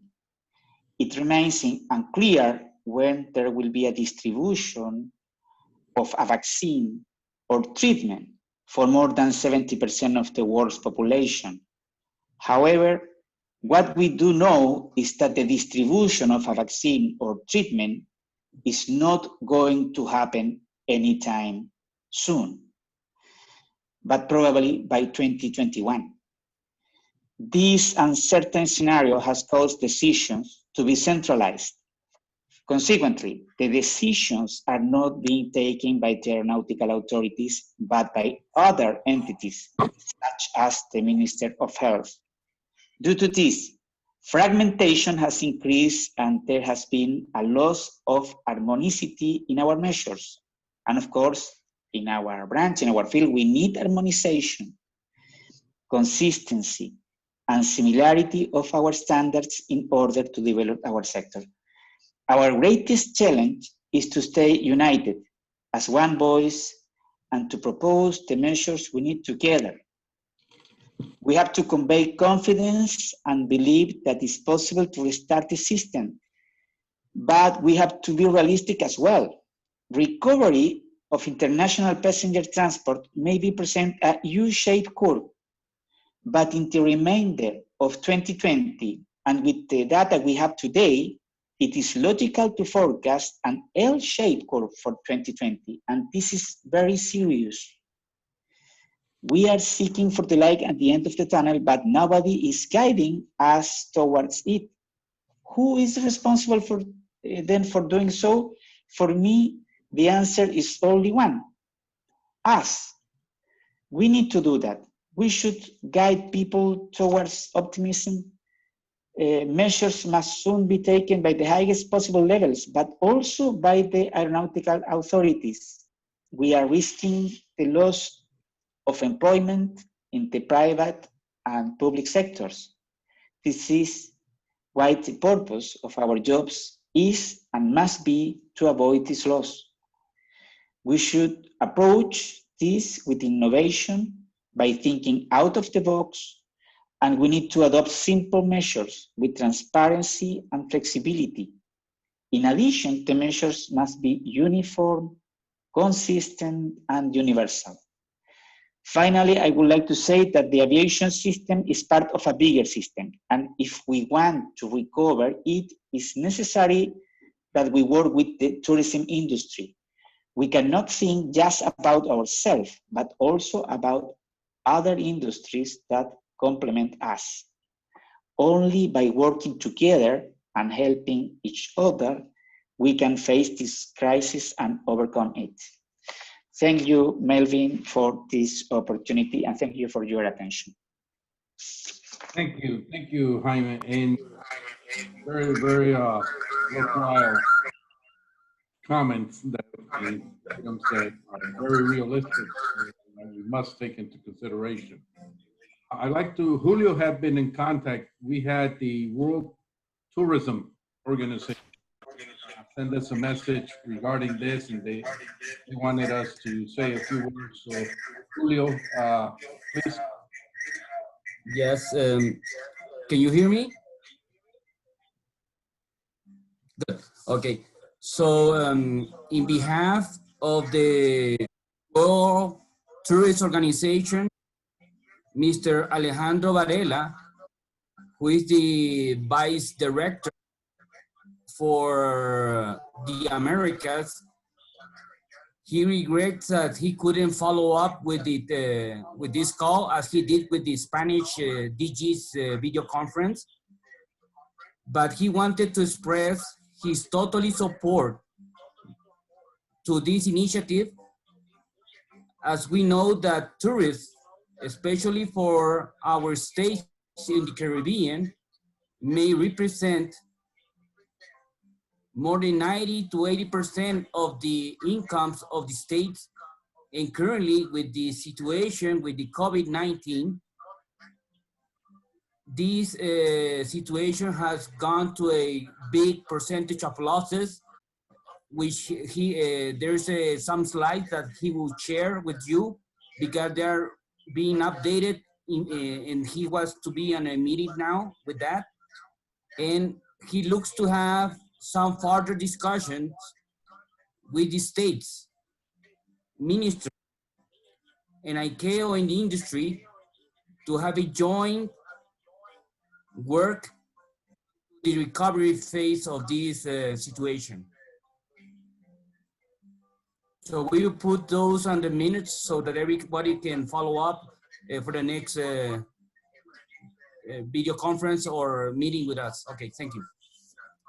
Thank you very much, Julio. And you know, one of the things that we're hearing is we need to all do this together. And one of the other things we're hearing is, and I think Jaime and Mr. Binder brought it out very clearly. In the Secretary General, in her speech, actually includes that many of the actions are not necessarily being taken by the Civil Aviation Authority or others. And in some states, we've even had some states that are looking to downsize their authority, which we do not think that's the best option at this time. So we are looking, per the Secretary and the things we're looking at, we're looking to have a follow-up meeting in the very near future that would include the DGs and the appropriate ministers like transportation, the Minister of Tourism, and the Minister of Health. And we would have the President of the Council address, and we would also have World Tourism Organization, World Health Organization, in our folks in headquarters. So that's something that we would seek your support on to go ahead and make that happen. And I would like, before we move on, we're going to move on to the industry presentations, to the international organizations presentations, but I'd like to give the opportunity for our members, representatives from the council, because the council is also working very much towards being and providing the leadership that is expected of ICAO. So if perhaps Captain Hurley in Boutin, from Mr. Boutin from France, and any other representative, alternate representative that's on here can maybe give us a few words of the ongoing work that the council itself in their leadership is doing. So maybe we can start with Captain Hurley in Canada. Yes, good morning or good afternoon, depending where you are, to all, and buenos a todos. Certainly there is a lot of work happening.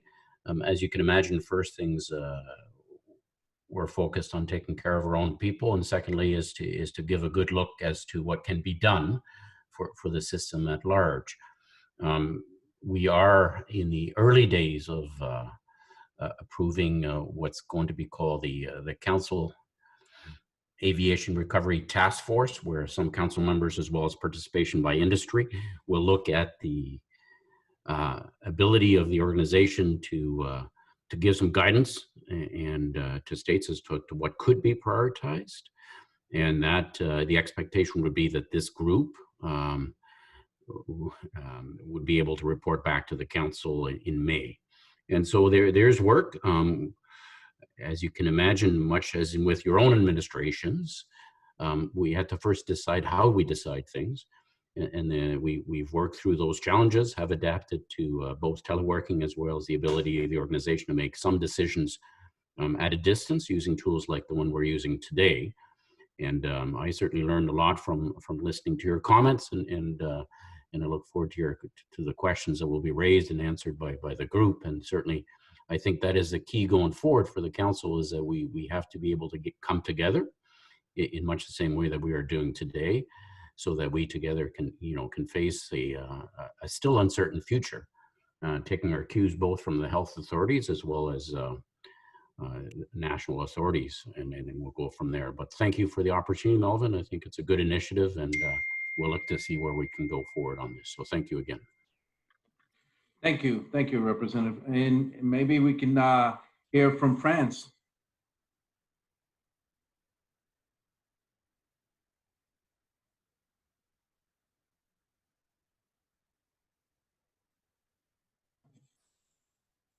Okay, maybe representative from the UK, Ms. Goodwin.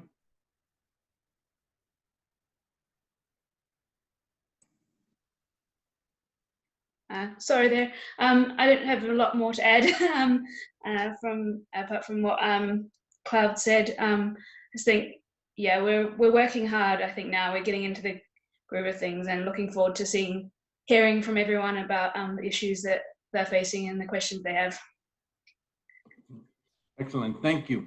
Thank you very much. And I do want to thank the council members for being part of this.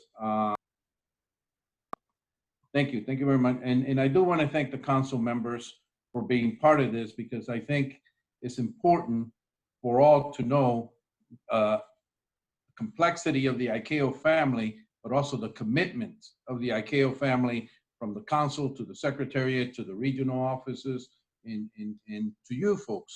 So thank you very much for that. I think we want to now put the presentation back on so that we can go ahead and continue with industry.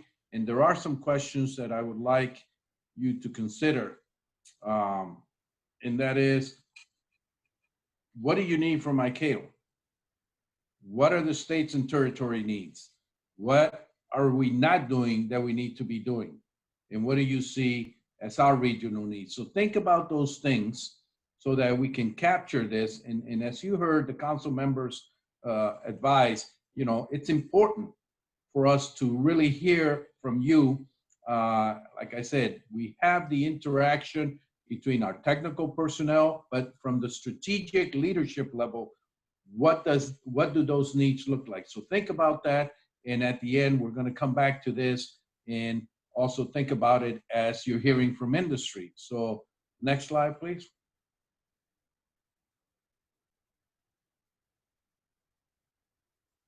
So welcome IATA and ALTA, and we will now hear from them, and welcome. Melvin, good afternoon. This is Peter Serta from IATA. Thank you very much for having us. I'll be jointly presenting with my colleague, Carlos Cirillo. Again, from our standpoint, from IATA and in representation of our members as well with ALTA, these type of forums are critical for a restart that at some point will commence in our region.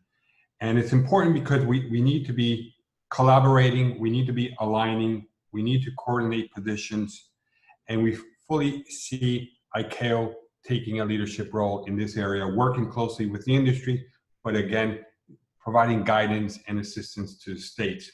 From our standpoint, this past week, we actually had global regional summits all around the world. We had one here in our region, and we were very pleased to work with ICAO, ALTA, CANSO, ACI, and work closely with the states, listen to the states in terms of what their needs need to be.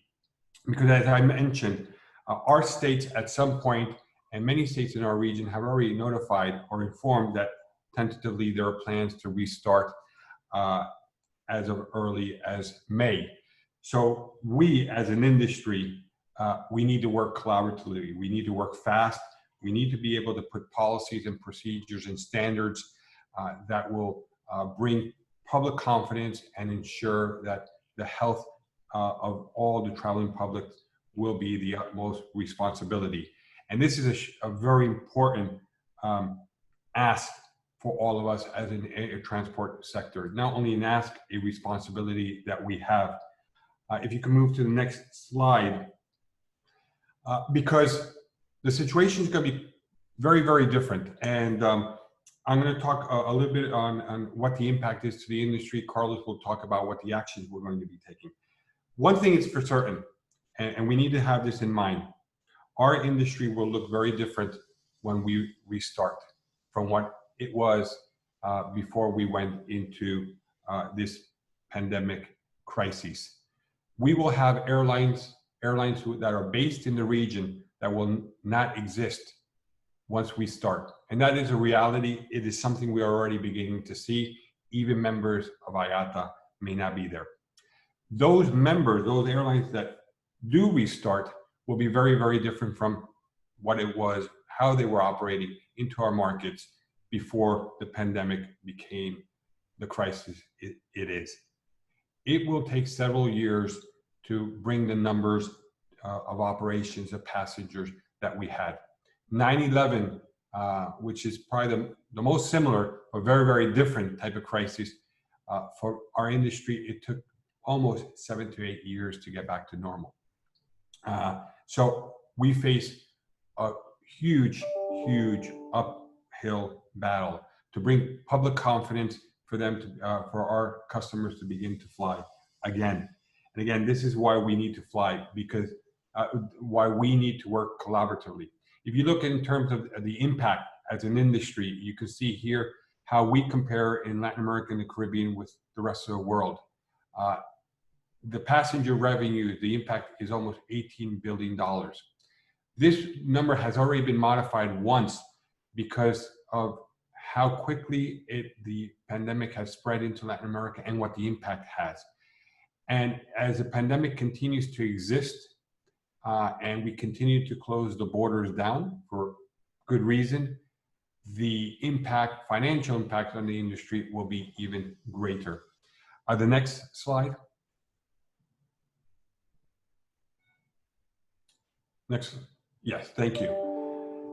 We are in industry, the air transport sector, and when I talk about the sector, it's the airlines, the airports, the air navigation service providers, that is fundamental for the social well-being and for the economic well-being of Latin America. The mode of transportation for our region is air travel. If you look at the Caribbean islands, the main way of travel is through air travel. Connectivity in South America, you don't have high-speed roads, you don't have good train systems, it is air travel.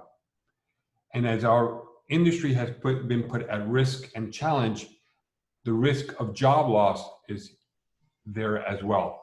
Our forecast at this time, if the data that we're seeing and the spread of the COVID-19 virus does not extend more than June, we're at risk of 3.5 million jobs in Latin America and the Caribbean. And this is only direct jobs. The indirect component is even more than that. It's almost 2 times as much as what are direct. So there is a risk. And this is why the industry has been reaching out to governments all across the region to seek help and support to ensure that the entire air transport value chain, the airlines, air navigation service providers, the airports, travel agents, have the support needed to sustain this epidemic during this time. So when the borders do begin to reopen, the industry, collective industry, will be in a position to be able to be the economic enabler and bring good social well-being to our citizens of the region. But there is a risk of job losses at this point. Next slide. The GDP contribution to Latin America, again, to a lot what we've been I've been saying, is significant. Air transport is an important and essential economic enabler for the well-being of our countries. And the impact right now, we're forecasting around $77 billion worth of impact for the entire region. Next slide. Here, and I apologize that I don't have it more broken down. We can get the data more broken down for many of the countries here in Central America and the Caribbean. But you see the impact again, what the year-on-year impact has been from 2020 to 2019. in the region. The connectivity right now in the region, there are only 3 countries in the Americas, excluding Canada and the US, that have still domestic and international operation. And that is very limited operations: Mexico, Brazil, and Chile. The rest of the region is practically closed down in terms of flight operations, with the exception of cargo and repatriation flights. The COVID-19 epidemic has impacted the entire globe, and by means as well as the region in our region. Next slide, please. I do want to extend a special thanks to many of you, to your governments, for the active participation, active collaboration in working with the industry in 2 areas, in terms of the repatriation of flights and the repatriation and in the number of cargo flights. Actually, the 3,000 flights are now old. We're now close to 4,500 flights that have taken place to and from the region to repatriate our citizens back to their home countries, and over 750,000 passengers have been transported. And these type of operations will continue to exist as long as the shutdown of the states are still in place. Cargo flights are becoming fundamental. There are not enough cargo operations or capacity out there. As you know, much of the cargo in our region is actually flown in the bellies of passenger flights, and with the passenger flights being canceled, we have an under capacity of availability. So cargo flights are running almost 24 hours. And again, I thank the states that have been collaborative in making the procedures as easy as possible to follow for states, for airlines to fly the repatriation and the cargo flights. 87% of the scheduled traffic in the region is shut down, 87%. So there's about 13% of flights, scheduled flights, that continue to operate on, let's call it, a non-scheduled basis. Next slide, please. With that, I do want to pass the word on to my colleague, Carlos Cirillo, who will talk about the restart plans, what we are doing, how we're collaborating, not only with ICAO on a regional basis, but on a global basis, and with all the other international organizations. Carlos? Thank you, Peter. Melvin, thank you again for inviting us to the meeting, and good afternoon, everyone. As Peter mentioned, and everyone before us in this meeting, the COVID-19 has brought the whole aviation to a standstill. If you look around globally, we have more than 108 countries today which represent 95% of the traffic, with restrictions on travel, and some are partial bans, other focus on international travel. So getting the industry back in the air will be, as we all appreciate, an unprecedented challenge, and it will require a lot of collaboration, coordination across all the value chain and with the government. Next slide, please. And this is the industry problem. We see from the government perspective, depend where they are on the pandemic curve, health systems are under pressure. Most of the economies are on a standstill as well. So there is a need to start reopening. And of course, the reopening will be subject to some different measures, and the health ones are the ones that we're looking at this moment. Passengers today, they can't fly because of the restriction, and they don't want to fly. Everyone is concerned about the contracting the COVID-19 and to pass the COVID-19 to their loved one. And also the possibility to be quarantined outside is another problem we have, not looking at the fact that we need to have an insurance available, travel insurance, to make sure that we will be covered. From the airline's perspective, we have most of the planes grounded. We have our staff largely grounded as well. We have the problem with the the license of this, and then thanks very much, ICAO, for the help with this one. And we really, as we all appreciate, running out of the cash. So we need a very consistent regulatory requirements and a rational, proportional measures to start reopening. And if we look at to the whole supply chain, the value chain, the infrastructure providers as a whole, our colleagues from Council, ACI, and the ATM system, the airport capacity, they're all affected. And of course, their personnel as well are being largely impacted. Next one, please. And we look to this restart plan. It's very highly unlikely that it's going to be a big bang. Probably the domestic market are likely to get first, then bilaterals, regional open. But in any case, we need to make sure that we have a possible that approach that it's consistent. We don't have a patchwork of measures that what happened when we start seeing the closing. We were lost on what type of measures were taken. If you can use, for example, an airport as an alternate, we can fly that. What is going to happen with the crew, if they're going to be in quarantine or not. So there were a lot of unknowns when we were closing. We cannot afford the same when we open. Please, those dates that we have are totally subject to change. They are based on scenarios that we run, like the ones that were presented before. But we see this is coming in a very high level in 4 different phases. The immediate one, the preparatory one that we are working now. We need to start developing the measures today and agree on the measures and try to harmonize them as much as possible to support the restart. In the short term, we see a manual restart. Some of the measures will be in place to enable the border reopening and the resume of operation. It's very unlikely that they will be automated. There will be a manual, I would say, we call it a manual system.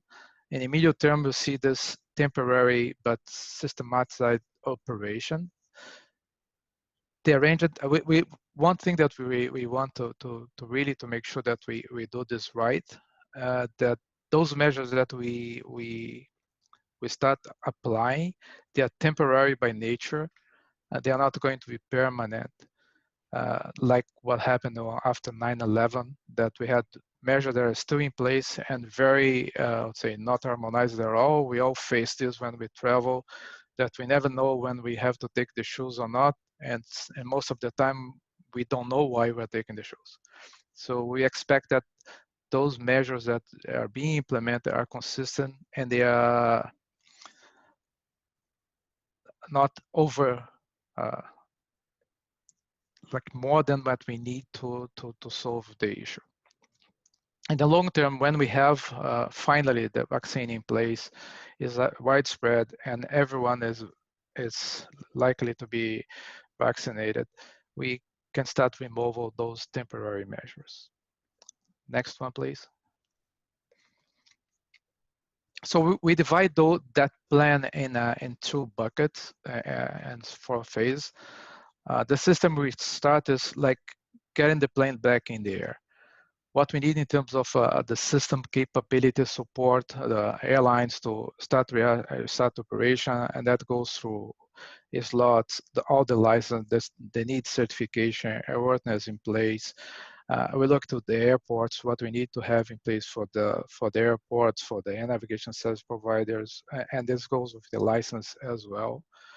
In terms of travel experience, we have been talking about this a lot, what we need to do with our partners who all together agree in measures that will be consistent process, onboard experience, what is going to be the passenger confidence that the aircraft is clean, it's safe, the whole airport experience as a whole.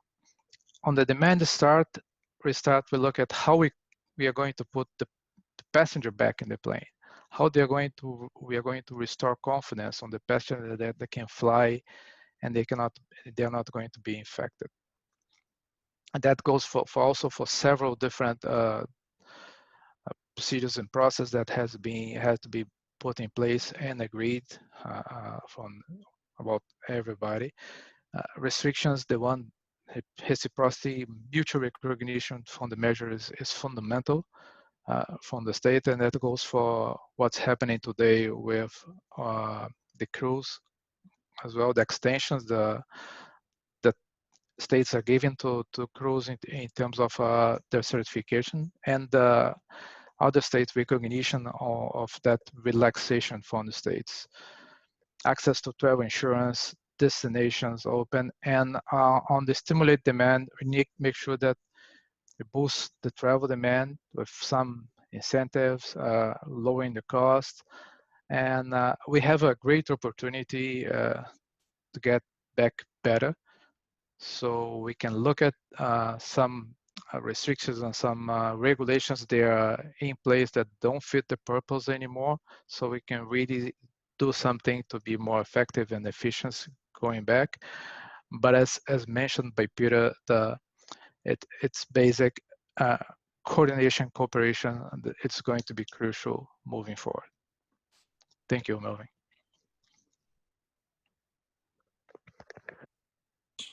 Thank you very much, Ayada and Peter and Carlos. And I think we are now going to hear from Luis Felipe from ALTA. Welcome, Luis. Good afternoon, and thank you very much, Melvin, for organizing this call, this virtual meeting. It's very important for all of us to be together on this recovery process, and I really appreciate your actions and your leadership on this regard. I don't have anything really important to add, because basically I believe that IATA covered all the aspects of our presentation. But one thing that I would like to reinforce and takes a very, very important steps is, unfortunately, our civil aviation authorities are not able to manage the situation as we need it, because most of the decisions today are in the hands of the health authorities. That's why for us it will be very important that our civil aviation authorities connect with the health authorities following the WHO the guidelines, and of course for us to have a very harmonized, coordinated recovery plan for the industry. The interaction among the countries, the interaction among the organizations that are present here are very important for the recovery process. And of course, we must have this in place to have the restarting of the flights as soon as we can, of course, following the health standards for WHO and for each country. Aviation represents around basically 10% of the GDP and the employment in the region, and is a very important for the GDP and to recover and also to bring the social and economic development, these difficult phases that the countries will pass through during the next months. That's why my message is, let's work together, let's continue this cooperative and the positive meetings, and also brings the opportunity to get out with simple solutions that will support the recovery of the region.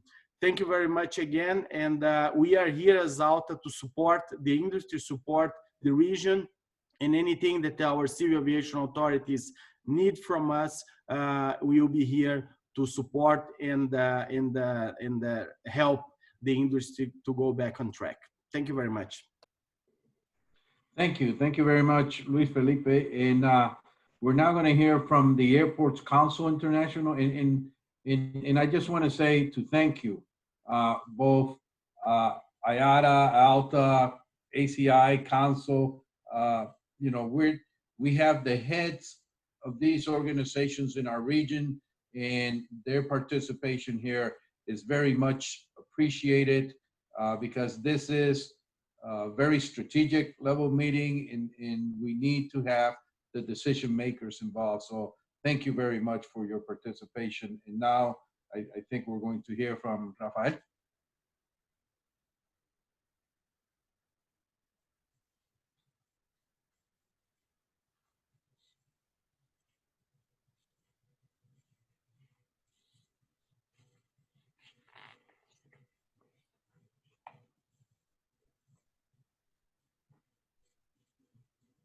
We're not hearing ACI.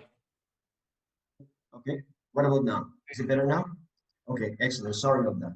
So I was thinking, can you please go to the third slide? Because I don't want to repeat many of the things that our friends from IATA and ALTA have already said. We totally agree with their approach, with the things that they have said. I just wanted to point out to you, if you go to the, I don't know if you have it there anyway. I just wanted to make you familiar with some of the data that perhaps you're not so familiar with respect to the airports. The estimates that we have for 2020 are very similar to the ones that IATA pointed out. We estimate a 50% drop in traffic for 2020, and the economic impact is going to be approximately at least $5 billion US dollars. And of course, by the end of March, last week of March, the drop in traffic for the whole of the region was 91%. And if we exclude, as IATA pointed out, Brazil, Mexico, Chile, the drop was 97%. Now, in terms of things that are very important for us, in relation to the civil aviation authorities that are listening to this talk today, is that airports, of course, are also suffering from this tremendously. I just pointed out the expected reduction in revenue of $5 billion, and that you know, there are things that indeed some countries can do. As you know, Latin America has the highest proportion of airports managed by the private sector. Most of these airports are managed through concessions given by governments to private companies, and so what we are basically asking is for you to be flexible with these concessions. Obviously, it's nice to get money, but we are very much aware of the situation with most of the countries in the region. So what we're asking you is to be flexible, to allow us to negotiate some of the terms, to allow us to pay later, perhaps some of the concessions. If necessary, perhaps we're asking for the extension of concession periods. That's actually another way of actually, taking care of the situation. And not only, of course, the financial aspects that are related to the concessions, but also other two very important aspects. One is the infrastructure development. As you probably know, many of the concessions have associated with them obligations, contractual obligations in terms of infrastructure development needs. These needs are very much linked to traffic growth, and with this, drop in traffic, perhaps it is a good time to revise, to reconsider these contractual obligations in terms of airport infrastructure development. Perhaps this can be postponed, which will have a very important positive aspect on the cash flow of these airport companies. And another one is very important, service that is very much associated with contracts. And as you can imagine, of course, by the quality, and we will not be able to provide the quality of service obligations associated with the contracts when we go back to business, not as but the new normal, whatever it is. That is something that we would really ask. And if you go to the next slide, just to finish off, many of the things have already been said. The need to collaborate is very, very important. And of course, whatever measures are implemented, we want to ensure that this is properly thought of in terms of who's going to be paying for those measures. And once again, as I say, the need to collaborate, to work together, to coordinate efforts is very, very important. And finally, the importance of technology. We're also very, very much willing to go ahead with the implementation of technology to facilitate the operations of the airports. But of course, we have to very much engage in the discussion on who will pay for what. So that's all from me. Thank you very much. Thank you. Thank you very much. And I think now we will hear from council. I don't know if it's Javier or representative. So, council. Yes, good morning, Mel. Good morning, everyone. Good afternoon. Can everyone hear me okay? Hello? Yes, yes, we're Okay. good. Hear you well. Good, good. Thank you.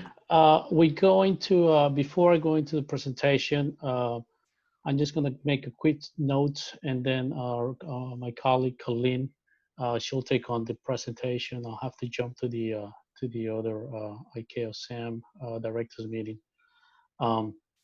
So we know, thank you, Mel, for the invitation. Thank you all, and we wish everyone is safe and sound.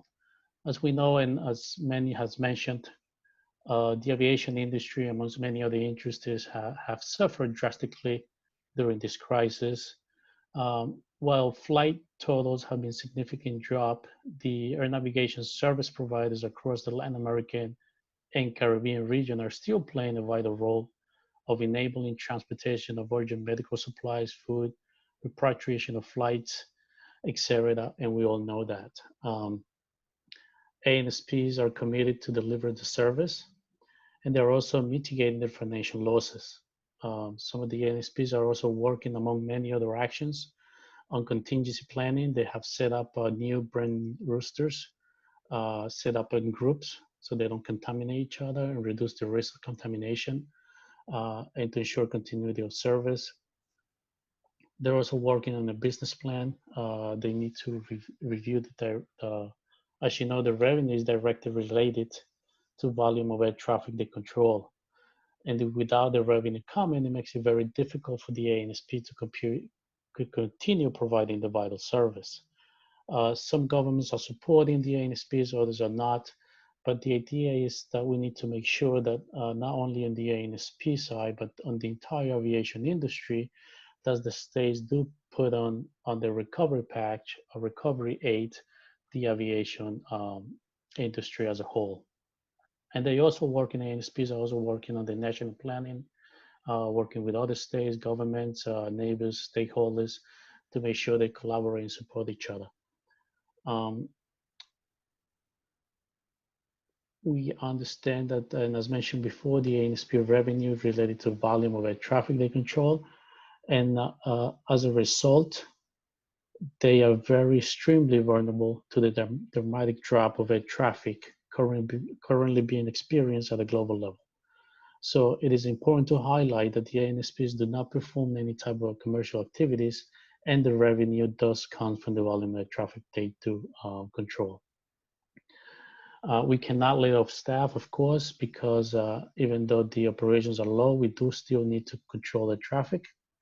And we're already making, ANSPs are already making extreme measures to reduce costs, but we cannot keep on reducing costs and jeopardize safety. Finishing up, and before I hand it over to our colleague Colleen, these are very difficult times, and industry collaboration is, should, and will remain the cornerstone for the industry crisis to recover. Thank you. Colleen, over to you. Thank you, Javier, and thank you, Mel, for inviting us to speak today. If you'll go to the second slide, please. So this report uses high-fidelity global space-based ADS-B air traffic data that's provided to us in our partnership with Ariane. So the data includes surveillance of all 1090 megahertz equipped aircraft, while non-ADS-B aircraft are not included in this data sample. The data is still appropriate for the monitoring of global trends in traffic levels. As we've all seen, global flight restrictions aimed at curtailing the spread of COVID-19 have become more severe. We saw in March a flurry of repatriation flights, and those have kind of dwindled off towards the end of the month, and the variation of global daily movements showed quite a rapid decline. So daily movements, which had regularly exceeded 100,000 per day in January, have dropped to just over 32,000 as of April 19th. The effect has been significant across all regions, with domestic traffic in North America holding up a little bit better during this period. Next slide, please.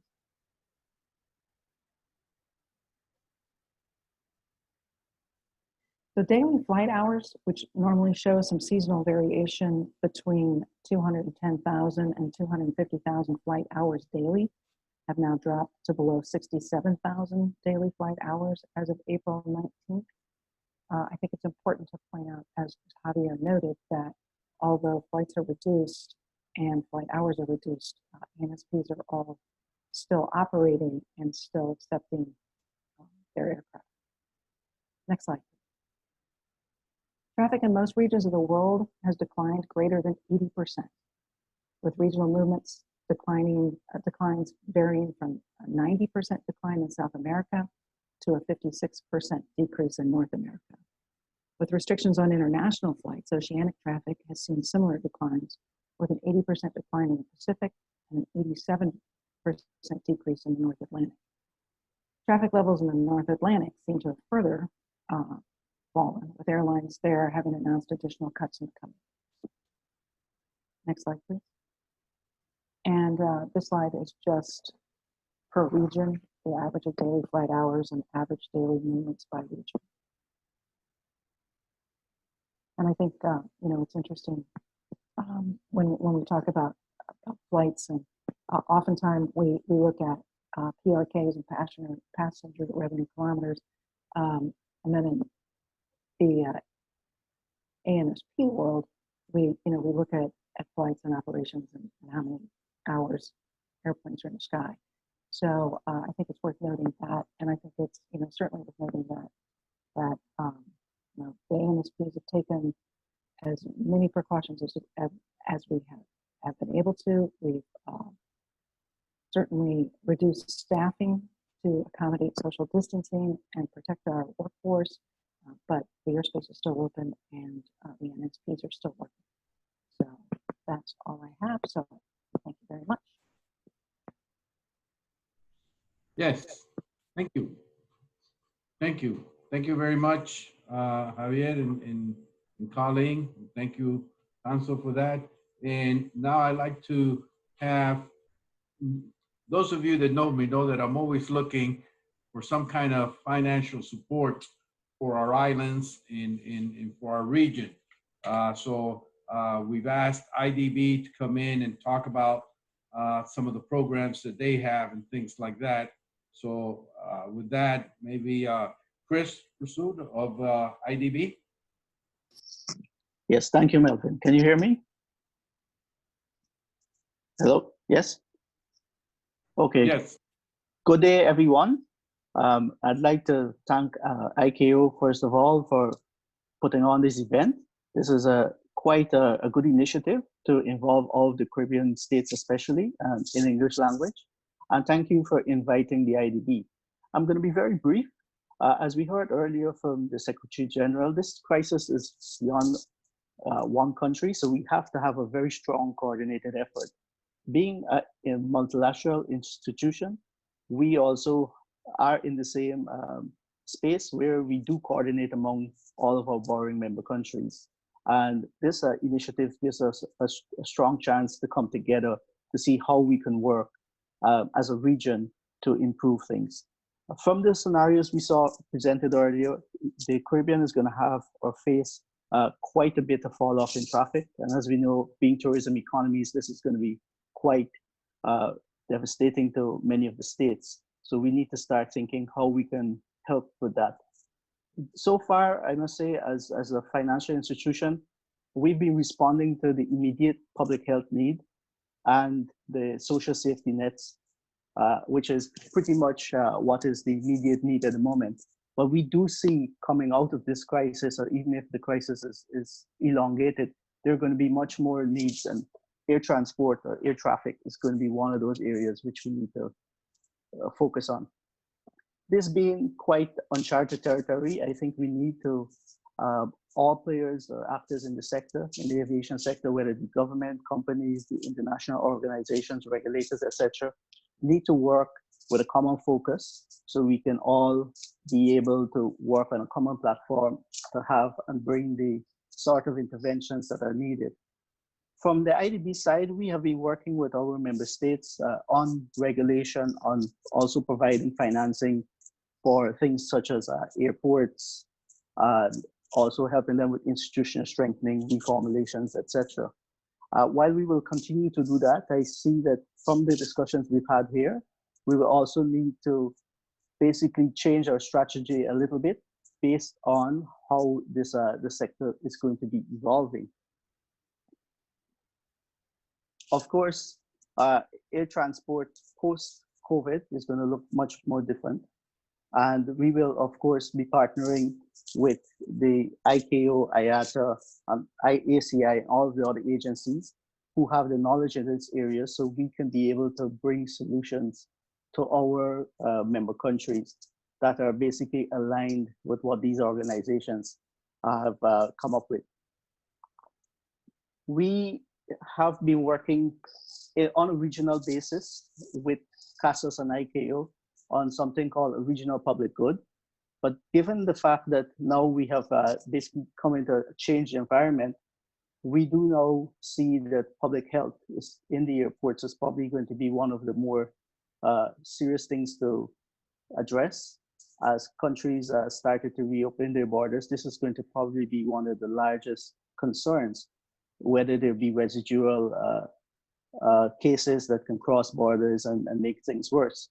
So this is one of the areas I think we will need to start paying a little bit more attention to. And just in closing, I'd like to say we as well would like to have some regional conferences like this. We're planning one for next month or probably early June, where we'll invite most of the participants here so we can, with the whole industry, evolve what is needed in terms of interventions. Being a financial institution, we are not experts in the area, but we do depend on the organizations such as ICAO, IATA, and the governments themselves and the regulators in countries to know what are the demands, so we can then focus our financial products so we can help these countries.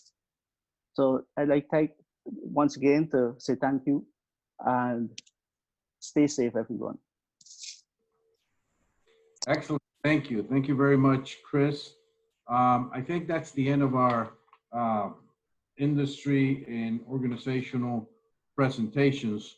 I do see that IFALPA has actually come online, so welcome to them.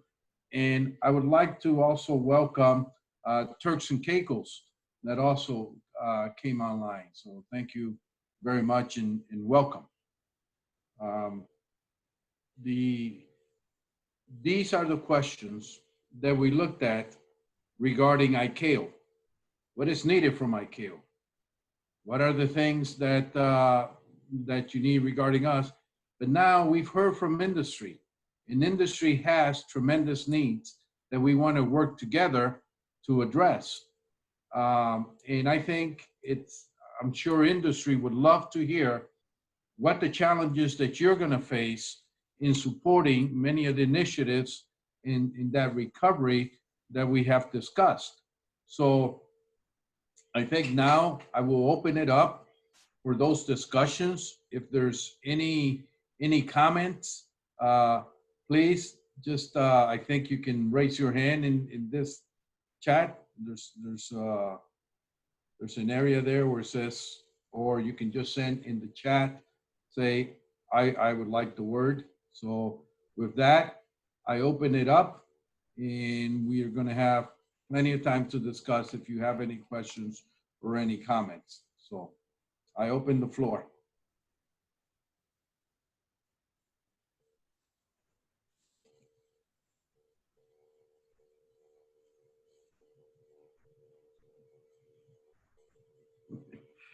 Okay, so I would assume then that, you know, when we look at some of the exemptions, some of the support that industry is calling for, that maybe some of that is going to require that additional ministerial level support. That some of these items may be, as has been indicated in this presentation, may actually be with another one of the government organizations. So I think that's something to consider, and hopefully when we have the DGs in their ministers meeting, that these things would also be addressed. I am being advised, as you're all seeing, the Council ATM report is available. In this report will also be available to everyone. So unless there's any other intervention, I guess I would, yes, Julio. Mel? Yes, go ahead. DG Nary Williamson, please. Well, Mel, let me thank you and all the participants for some very useful discussions. I think we have all said this certainly is unprecedented, but not to prolong the meeting, but certainly speaking from the perspective of an island state heavily dependent on air transport.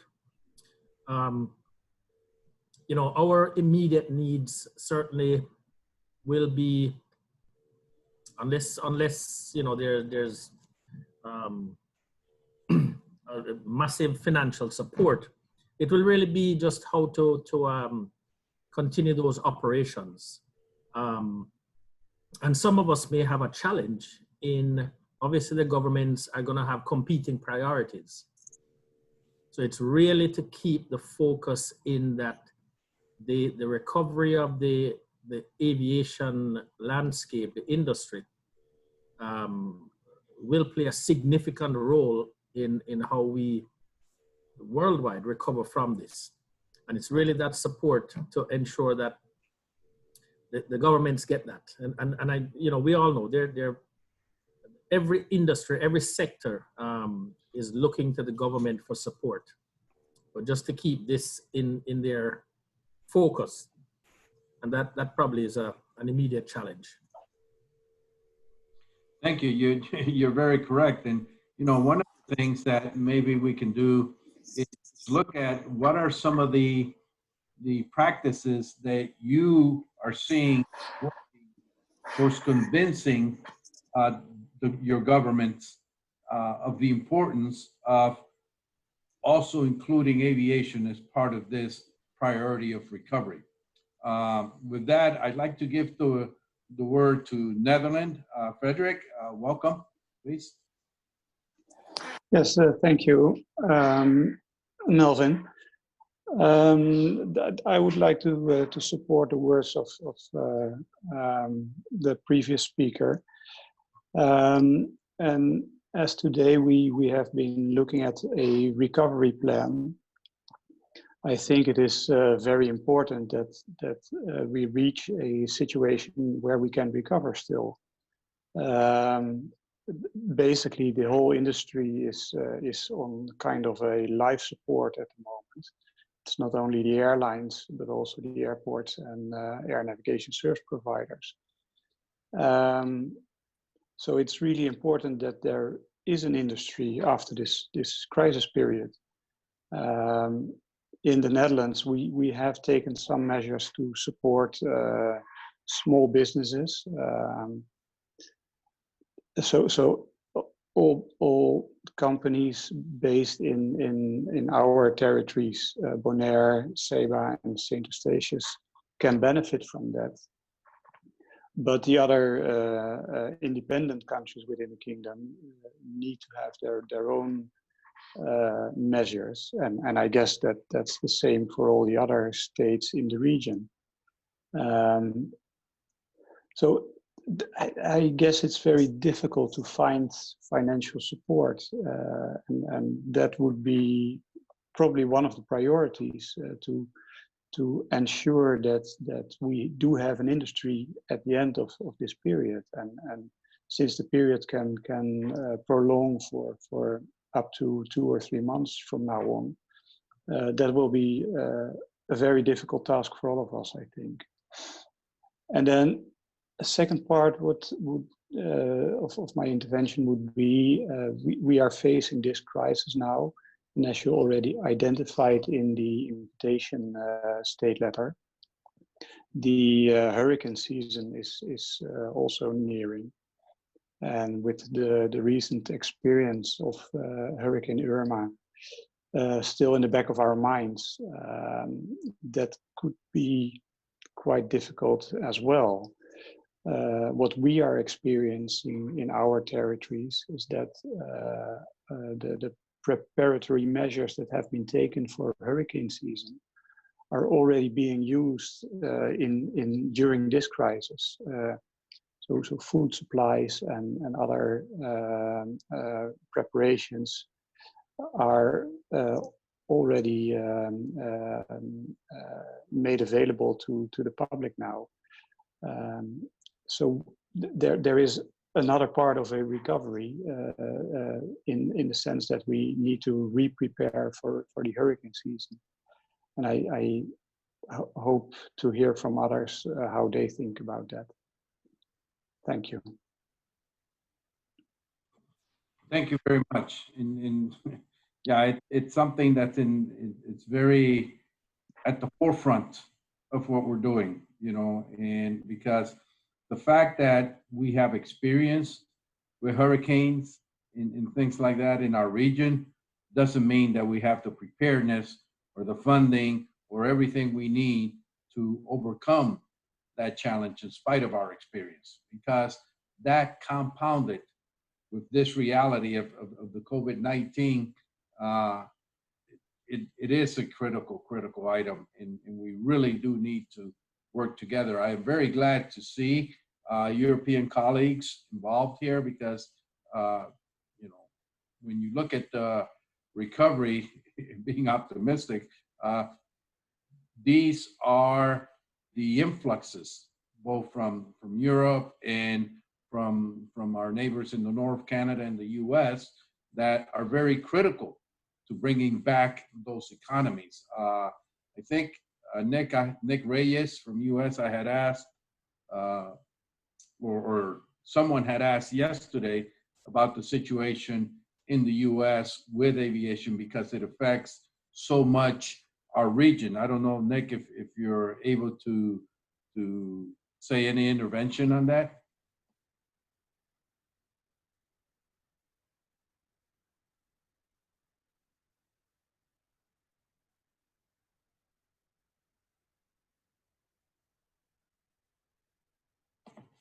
Okay, I guess they're not available. Oh, there you go. David Burkholder, thank you very much. David is the head of the international organization in FAA, and I want to welcome him and thank him for being with us. David?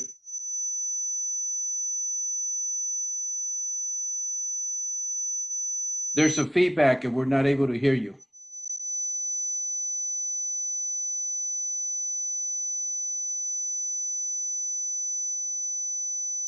Yeah, there's some feedback. Okay, now it's good. Now I'll tell you what, we'll go with that then. As soon as I get that up. Great.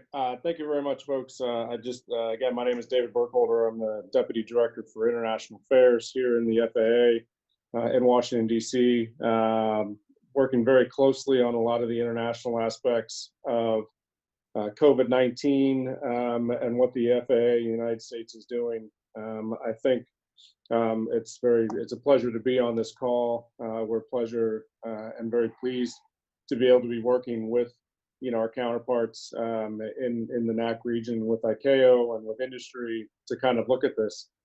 I think from our perspective, we've kind of gotten to this point with a lot of states and everybody kind of making individual decisions based on the rate at which the pandemic really moved through the global environment in the States. And we kind of brought down the aviation system to unprecedented levels of capacity, where we're seeing, so little air transport nowadays, and at a point now where hopefully we're starting to be on the back wave of, of the COVID-19 impacts. And we are starting to look at what is next.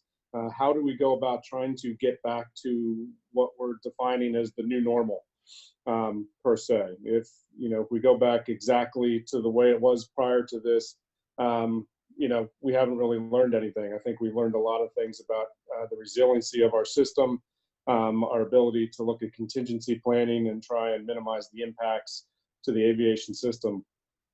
But looking forward, the FAA is very in line with a coordinated approach. I think IATA mentioned it. I think several others mentioned it, that we can't just individually make decisions to kind of flip a switch and come back online and try and get air transportation moving again at the levels that it was before.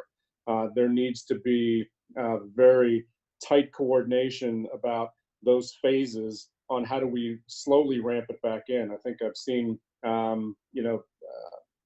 different levels of timeframes thrown out there, from 18 months to 24 months, and realizing all the different aspects of the aviation system that are going to require harmonization and coordination. And it really goes beyond just civil aviation authorities and the immediate aviation teams. We've got health authorities, ministries, state governments, local governments.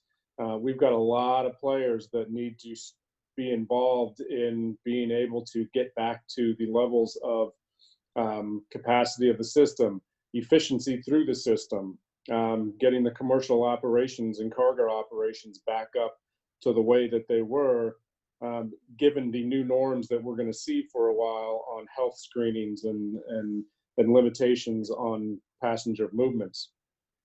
There is a lot of moving parts, and we believe that ICAO has a strong role to play in bringing all those components together, and try and be that facilitator and that orchestrator, that all of us can come together, share the information about where we are individually, and then what time frames do we want to look at for taking the first step as a region, and integrating that with the global response to start to ramp up, our activities again. Aviation is the lifeblood of a lot of the economies in the global transportation system. I mean, aviation is critical. We're seeing now the importance of trying to facilitate the repatriation flights to move our citizens back and forth to where they can get adequate health care, moving PPE, health supplies, trying to get those all across the world and get those to places and countries that need it the most. Working together, we already are in partnership in a lot of areas to try and allow those flights to continue and really support the COVID-19 immediate efforts that we have right now. In the FAA, we've looked and we've taken a lot of actions, I guess, to date, to look at, and I think one of my colleagues earlier kind of mentioned taking a risk-based approach. Might have been, I think it was probably Mr. Creamer, taking a risk-based approach to look at licensing, to look at certifications of repair facilities overseas, to look at medical clearances, and look at each one of those individually and be able to make safety risk decisions about how we can extend those and maintain safety of the system, and then look at ways to kind of ramp those back up when the time is right. Air traffic wise, operationally, we've taken a lot of efforts to try and minimize the impact of COVID-19 to the air traffic control system and our air traffic control workforce. We do very deep cleaning of air traffic control facilities if there is a case of COVID-19 confirmed in that facility. We've kind of started to schedule kind of groups of air traffic controllers that will be scheduled together throughout the entire week to minimize cross exposure with other air traffic controllers. We've recently started to kind of close air traffic control facilities overnight, those facilities that have seen such drastic levels drop in the amount of traffic, where we can shut those down, again, trying to minimize the potential impacting the air traffic workforce and the FAA workforce. We've gone to full telework environment, except for those emergency personnel that actually have to get into buildings. Minimize travel, which is pretty much at a standstill right now, unless it's like very safety mission critical travel, and just a lot of those aspects. But I think as we're ramping it back up, we've talked a lot about the operational impacts and the considerations that we have to look at. We're also very interested in looking at the health and well-being of the workforce. The workforce is very important to FAA leadership and Administrator Dixon. He is looking at, as we ramp up and we go through this phased approach, we're also going to have kind of details about what does each phase mean to our workforce. From a telework capability environment to coming into facilities to being able to engage, travel, and kind of get back. So that's always going to be front and center, where we don't want to rush things back. And I think we're following a lot of guidelines that have recently kind of been put out, from the White House on trying to reopen America, which is a phased process that our administration put out. The Office of Management and Budget has put out a phased program. FAA leadership right now, we have a team of FAA executives that are looking specifically at the aviation system and the FAA to map a phased plan to bring us back. And it's going to be months. It's not going to be days, and it's not going to be date driven, which I think is critical. Not to say by June 1 or August 1, we're going to have everything back to normal.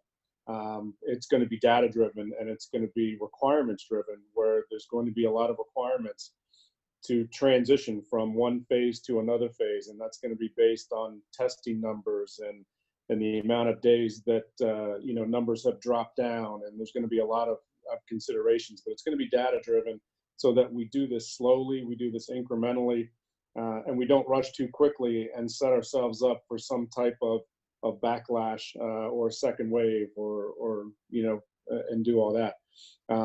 So bottom line, when you look at all these things and how they all need to come together, Mel, I think ICAO is positioned. The FAA is very committed to working with all of our global partners, working with ICAO, working with IATA, working with all the states in the NACC region.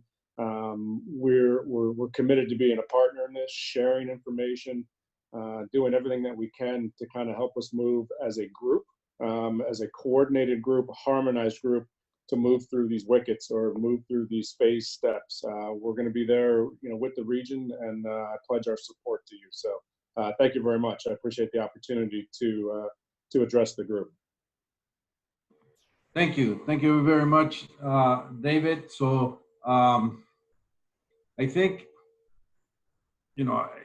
I think we've had a good meeting. We're getting to the point of that we had actually targeted at 2 o'clock. But if you do have any inputs, if you do have any comments or things that you want to send, you go ahead and send them to us. You have my deputy, Julio Siu, and our folks, or myself. So if there's no more interventions, I don't know if anybody else wants to intervene. But I will say this, David, and one of the systems that we would look for our region is that TSA, I'm sure, is going to have their own criterias and things that they might be looking at. So we would hope that there's very close coordination between FAA and TSA, because it affects our islands tremendously. And so, if we can get a more, or not a more, because it hasn't been bad, but if we could get that coordinated approach towards the actions that the U.S. is taking, so that our states are in better position to respond and get their aviation going, that would be wonderful. So if you could take that back and maybe liaise with TSA, and we'll call them also. Yeah, actually, I can address that a little bit right now. Since the get-go of this, we've had multiple levels of interaction. We have a cross-FAA incident management team. It's a 24/7 team that's got representatives from all of the FAA different lines. We're talking airports, we're talking air traffic, we're talking our flight standards, aircraft cert, our legal, you name it. Everybody's together, and it's a 24/7 operation. We've got intakes where if there's any issues that we need to collaborate on, we throw it out to the group and we look at it from a collaborative area. So that's internal to the FAA, and managing the impacts of COVID-19 on the FAA operations. Take that up one level. We have a very active joint air traffic team, another 24/7 team where you look at specifically the operations, impacts to certain facilities, towers, chunks of airspace based on how COVID-19 might be impacting the operation. We also have it's kind of a multi-level repatriation task force that we work with State Department. And as a part of that repatriation task force with State Department, we've actually created that network of everything that needs to be considered when you're moving passengers. So FAA is on that. I've got TSA on that. We've got Department of Transportation from our economic authority and our licensing and all that aspects on that team. I've got DHS and CDC because they're doing the health screening. We've got CBP from moving of people, you know, all the way around. We've got all the U.S. government agencies all working daily on every aviation issue related to COVID. And then there's calls that go all the way up that, you know, the White House has COVID-19 task force meetings every week. The FAA feeds into that. And then there's transportation calls every day. FAA feeds into that with all the other modes of transportation. So we have been, since the very get-go, Mel, really making sure that everybody and all stakeholders that need to be involved in making decisions on COVID-19 impacts have been involved, you know, in these task forces.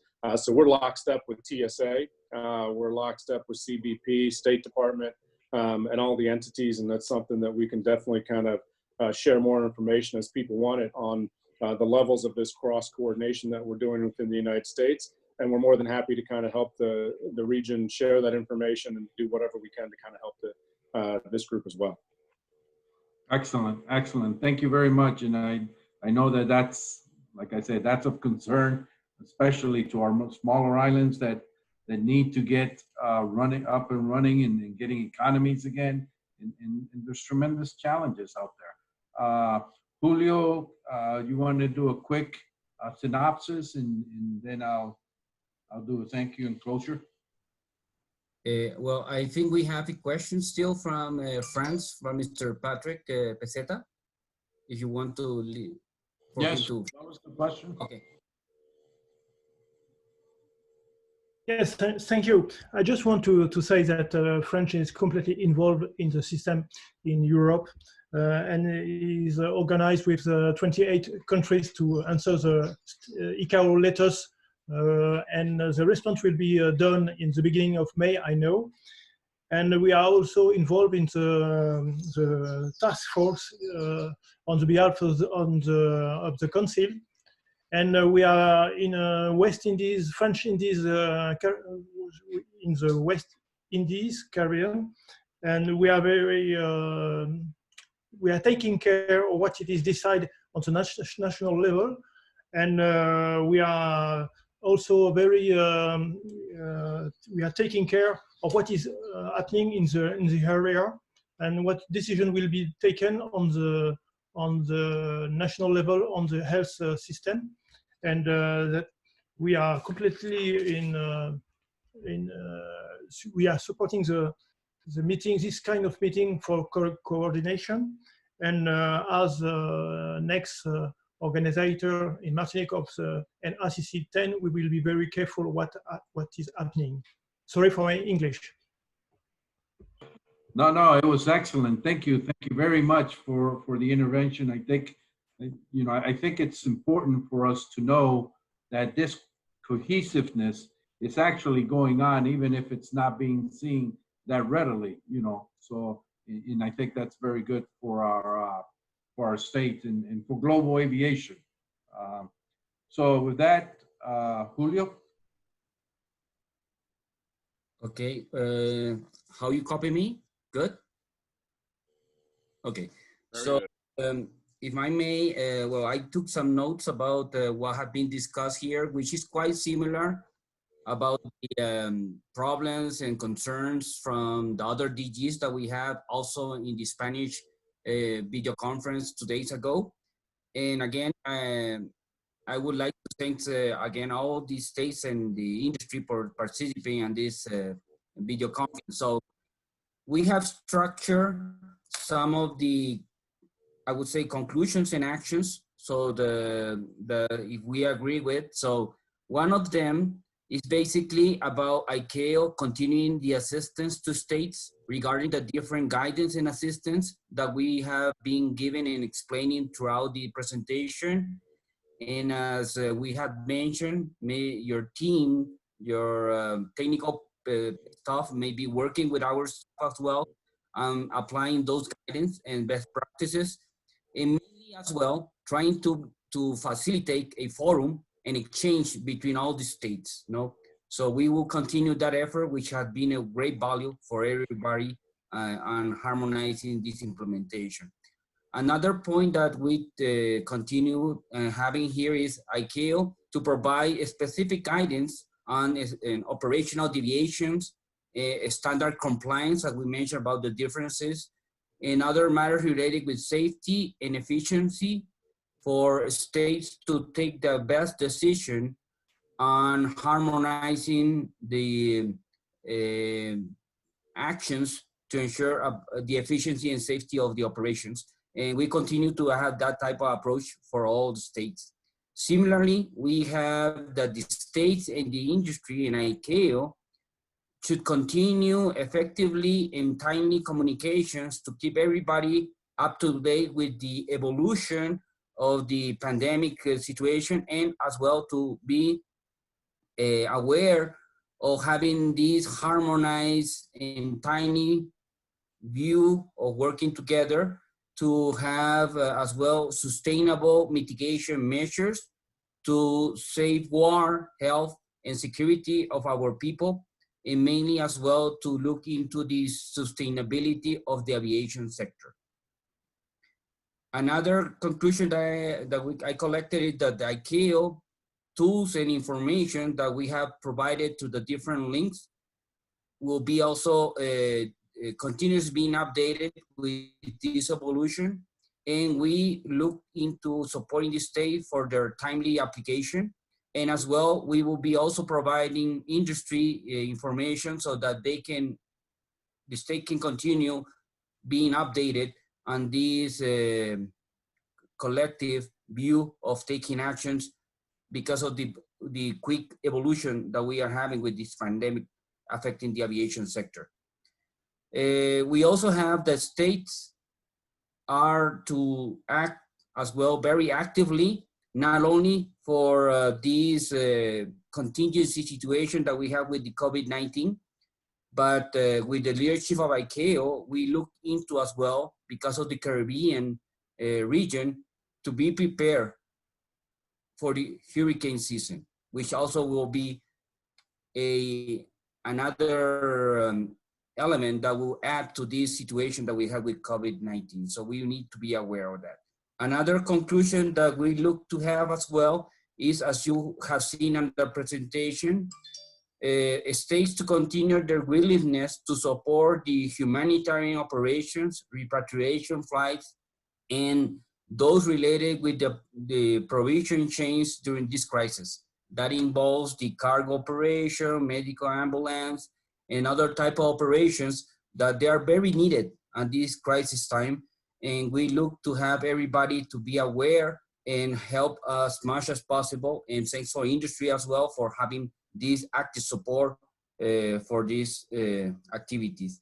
Then I have a set of other conclusions that are, as we were talking about, looking into the recovery or the restart of aviation.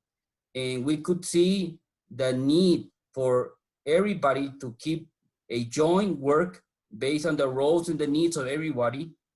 Particularly, we know the states here in the Caribbean, as well in Central America, they may have a very specific needs, but we also need to work together with all stakeholders like IATA, CANSO, ASILAC, and everyone, so that we can have a joint approach on a coordination through ICAO, so that we can have those development of the recovery plans and studies in the most quickest way, I would say, and as well to get everybody's view involved, so have an effective and a collaborative approach to that. So the alliances are welcome.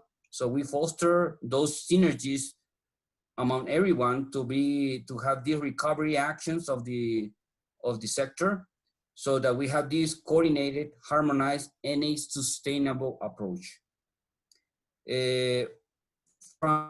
From the previous DG Spanish video conference, there was also a request that we look into having the state's active work on the recovery.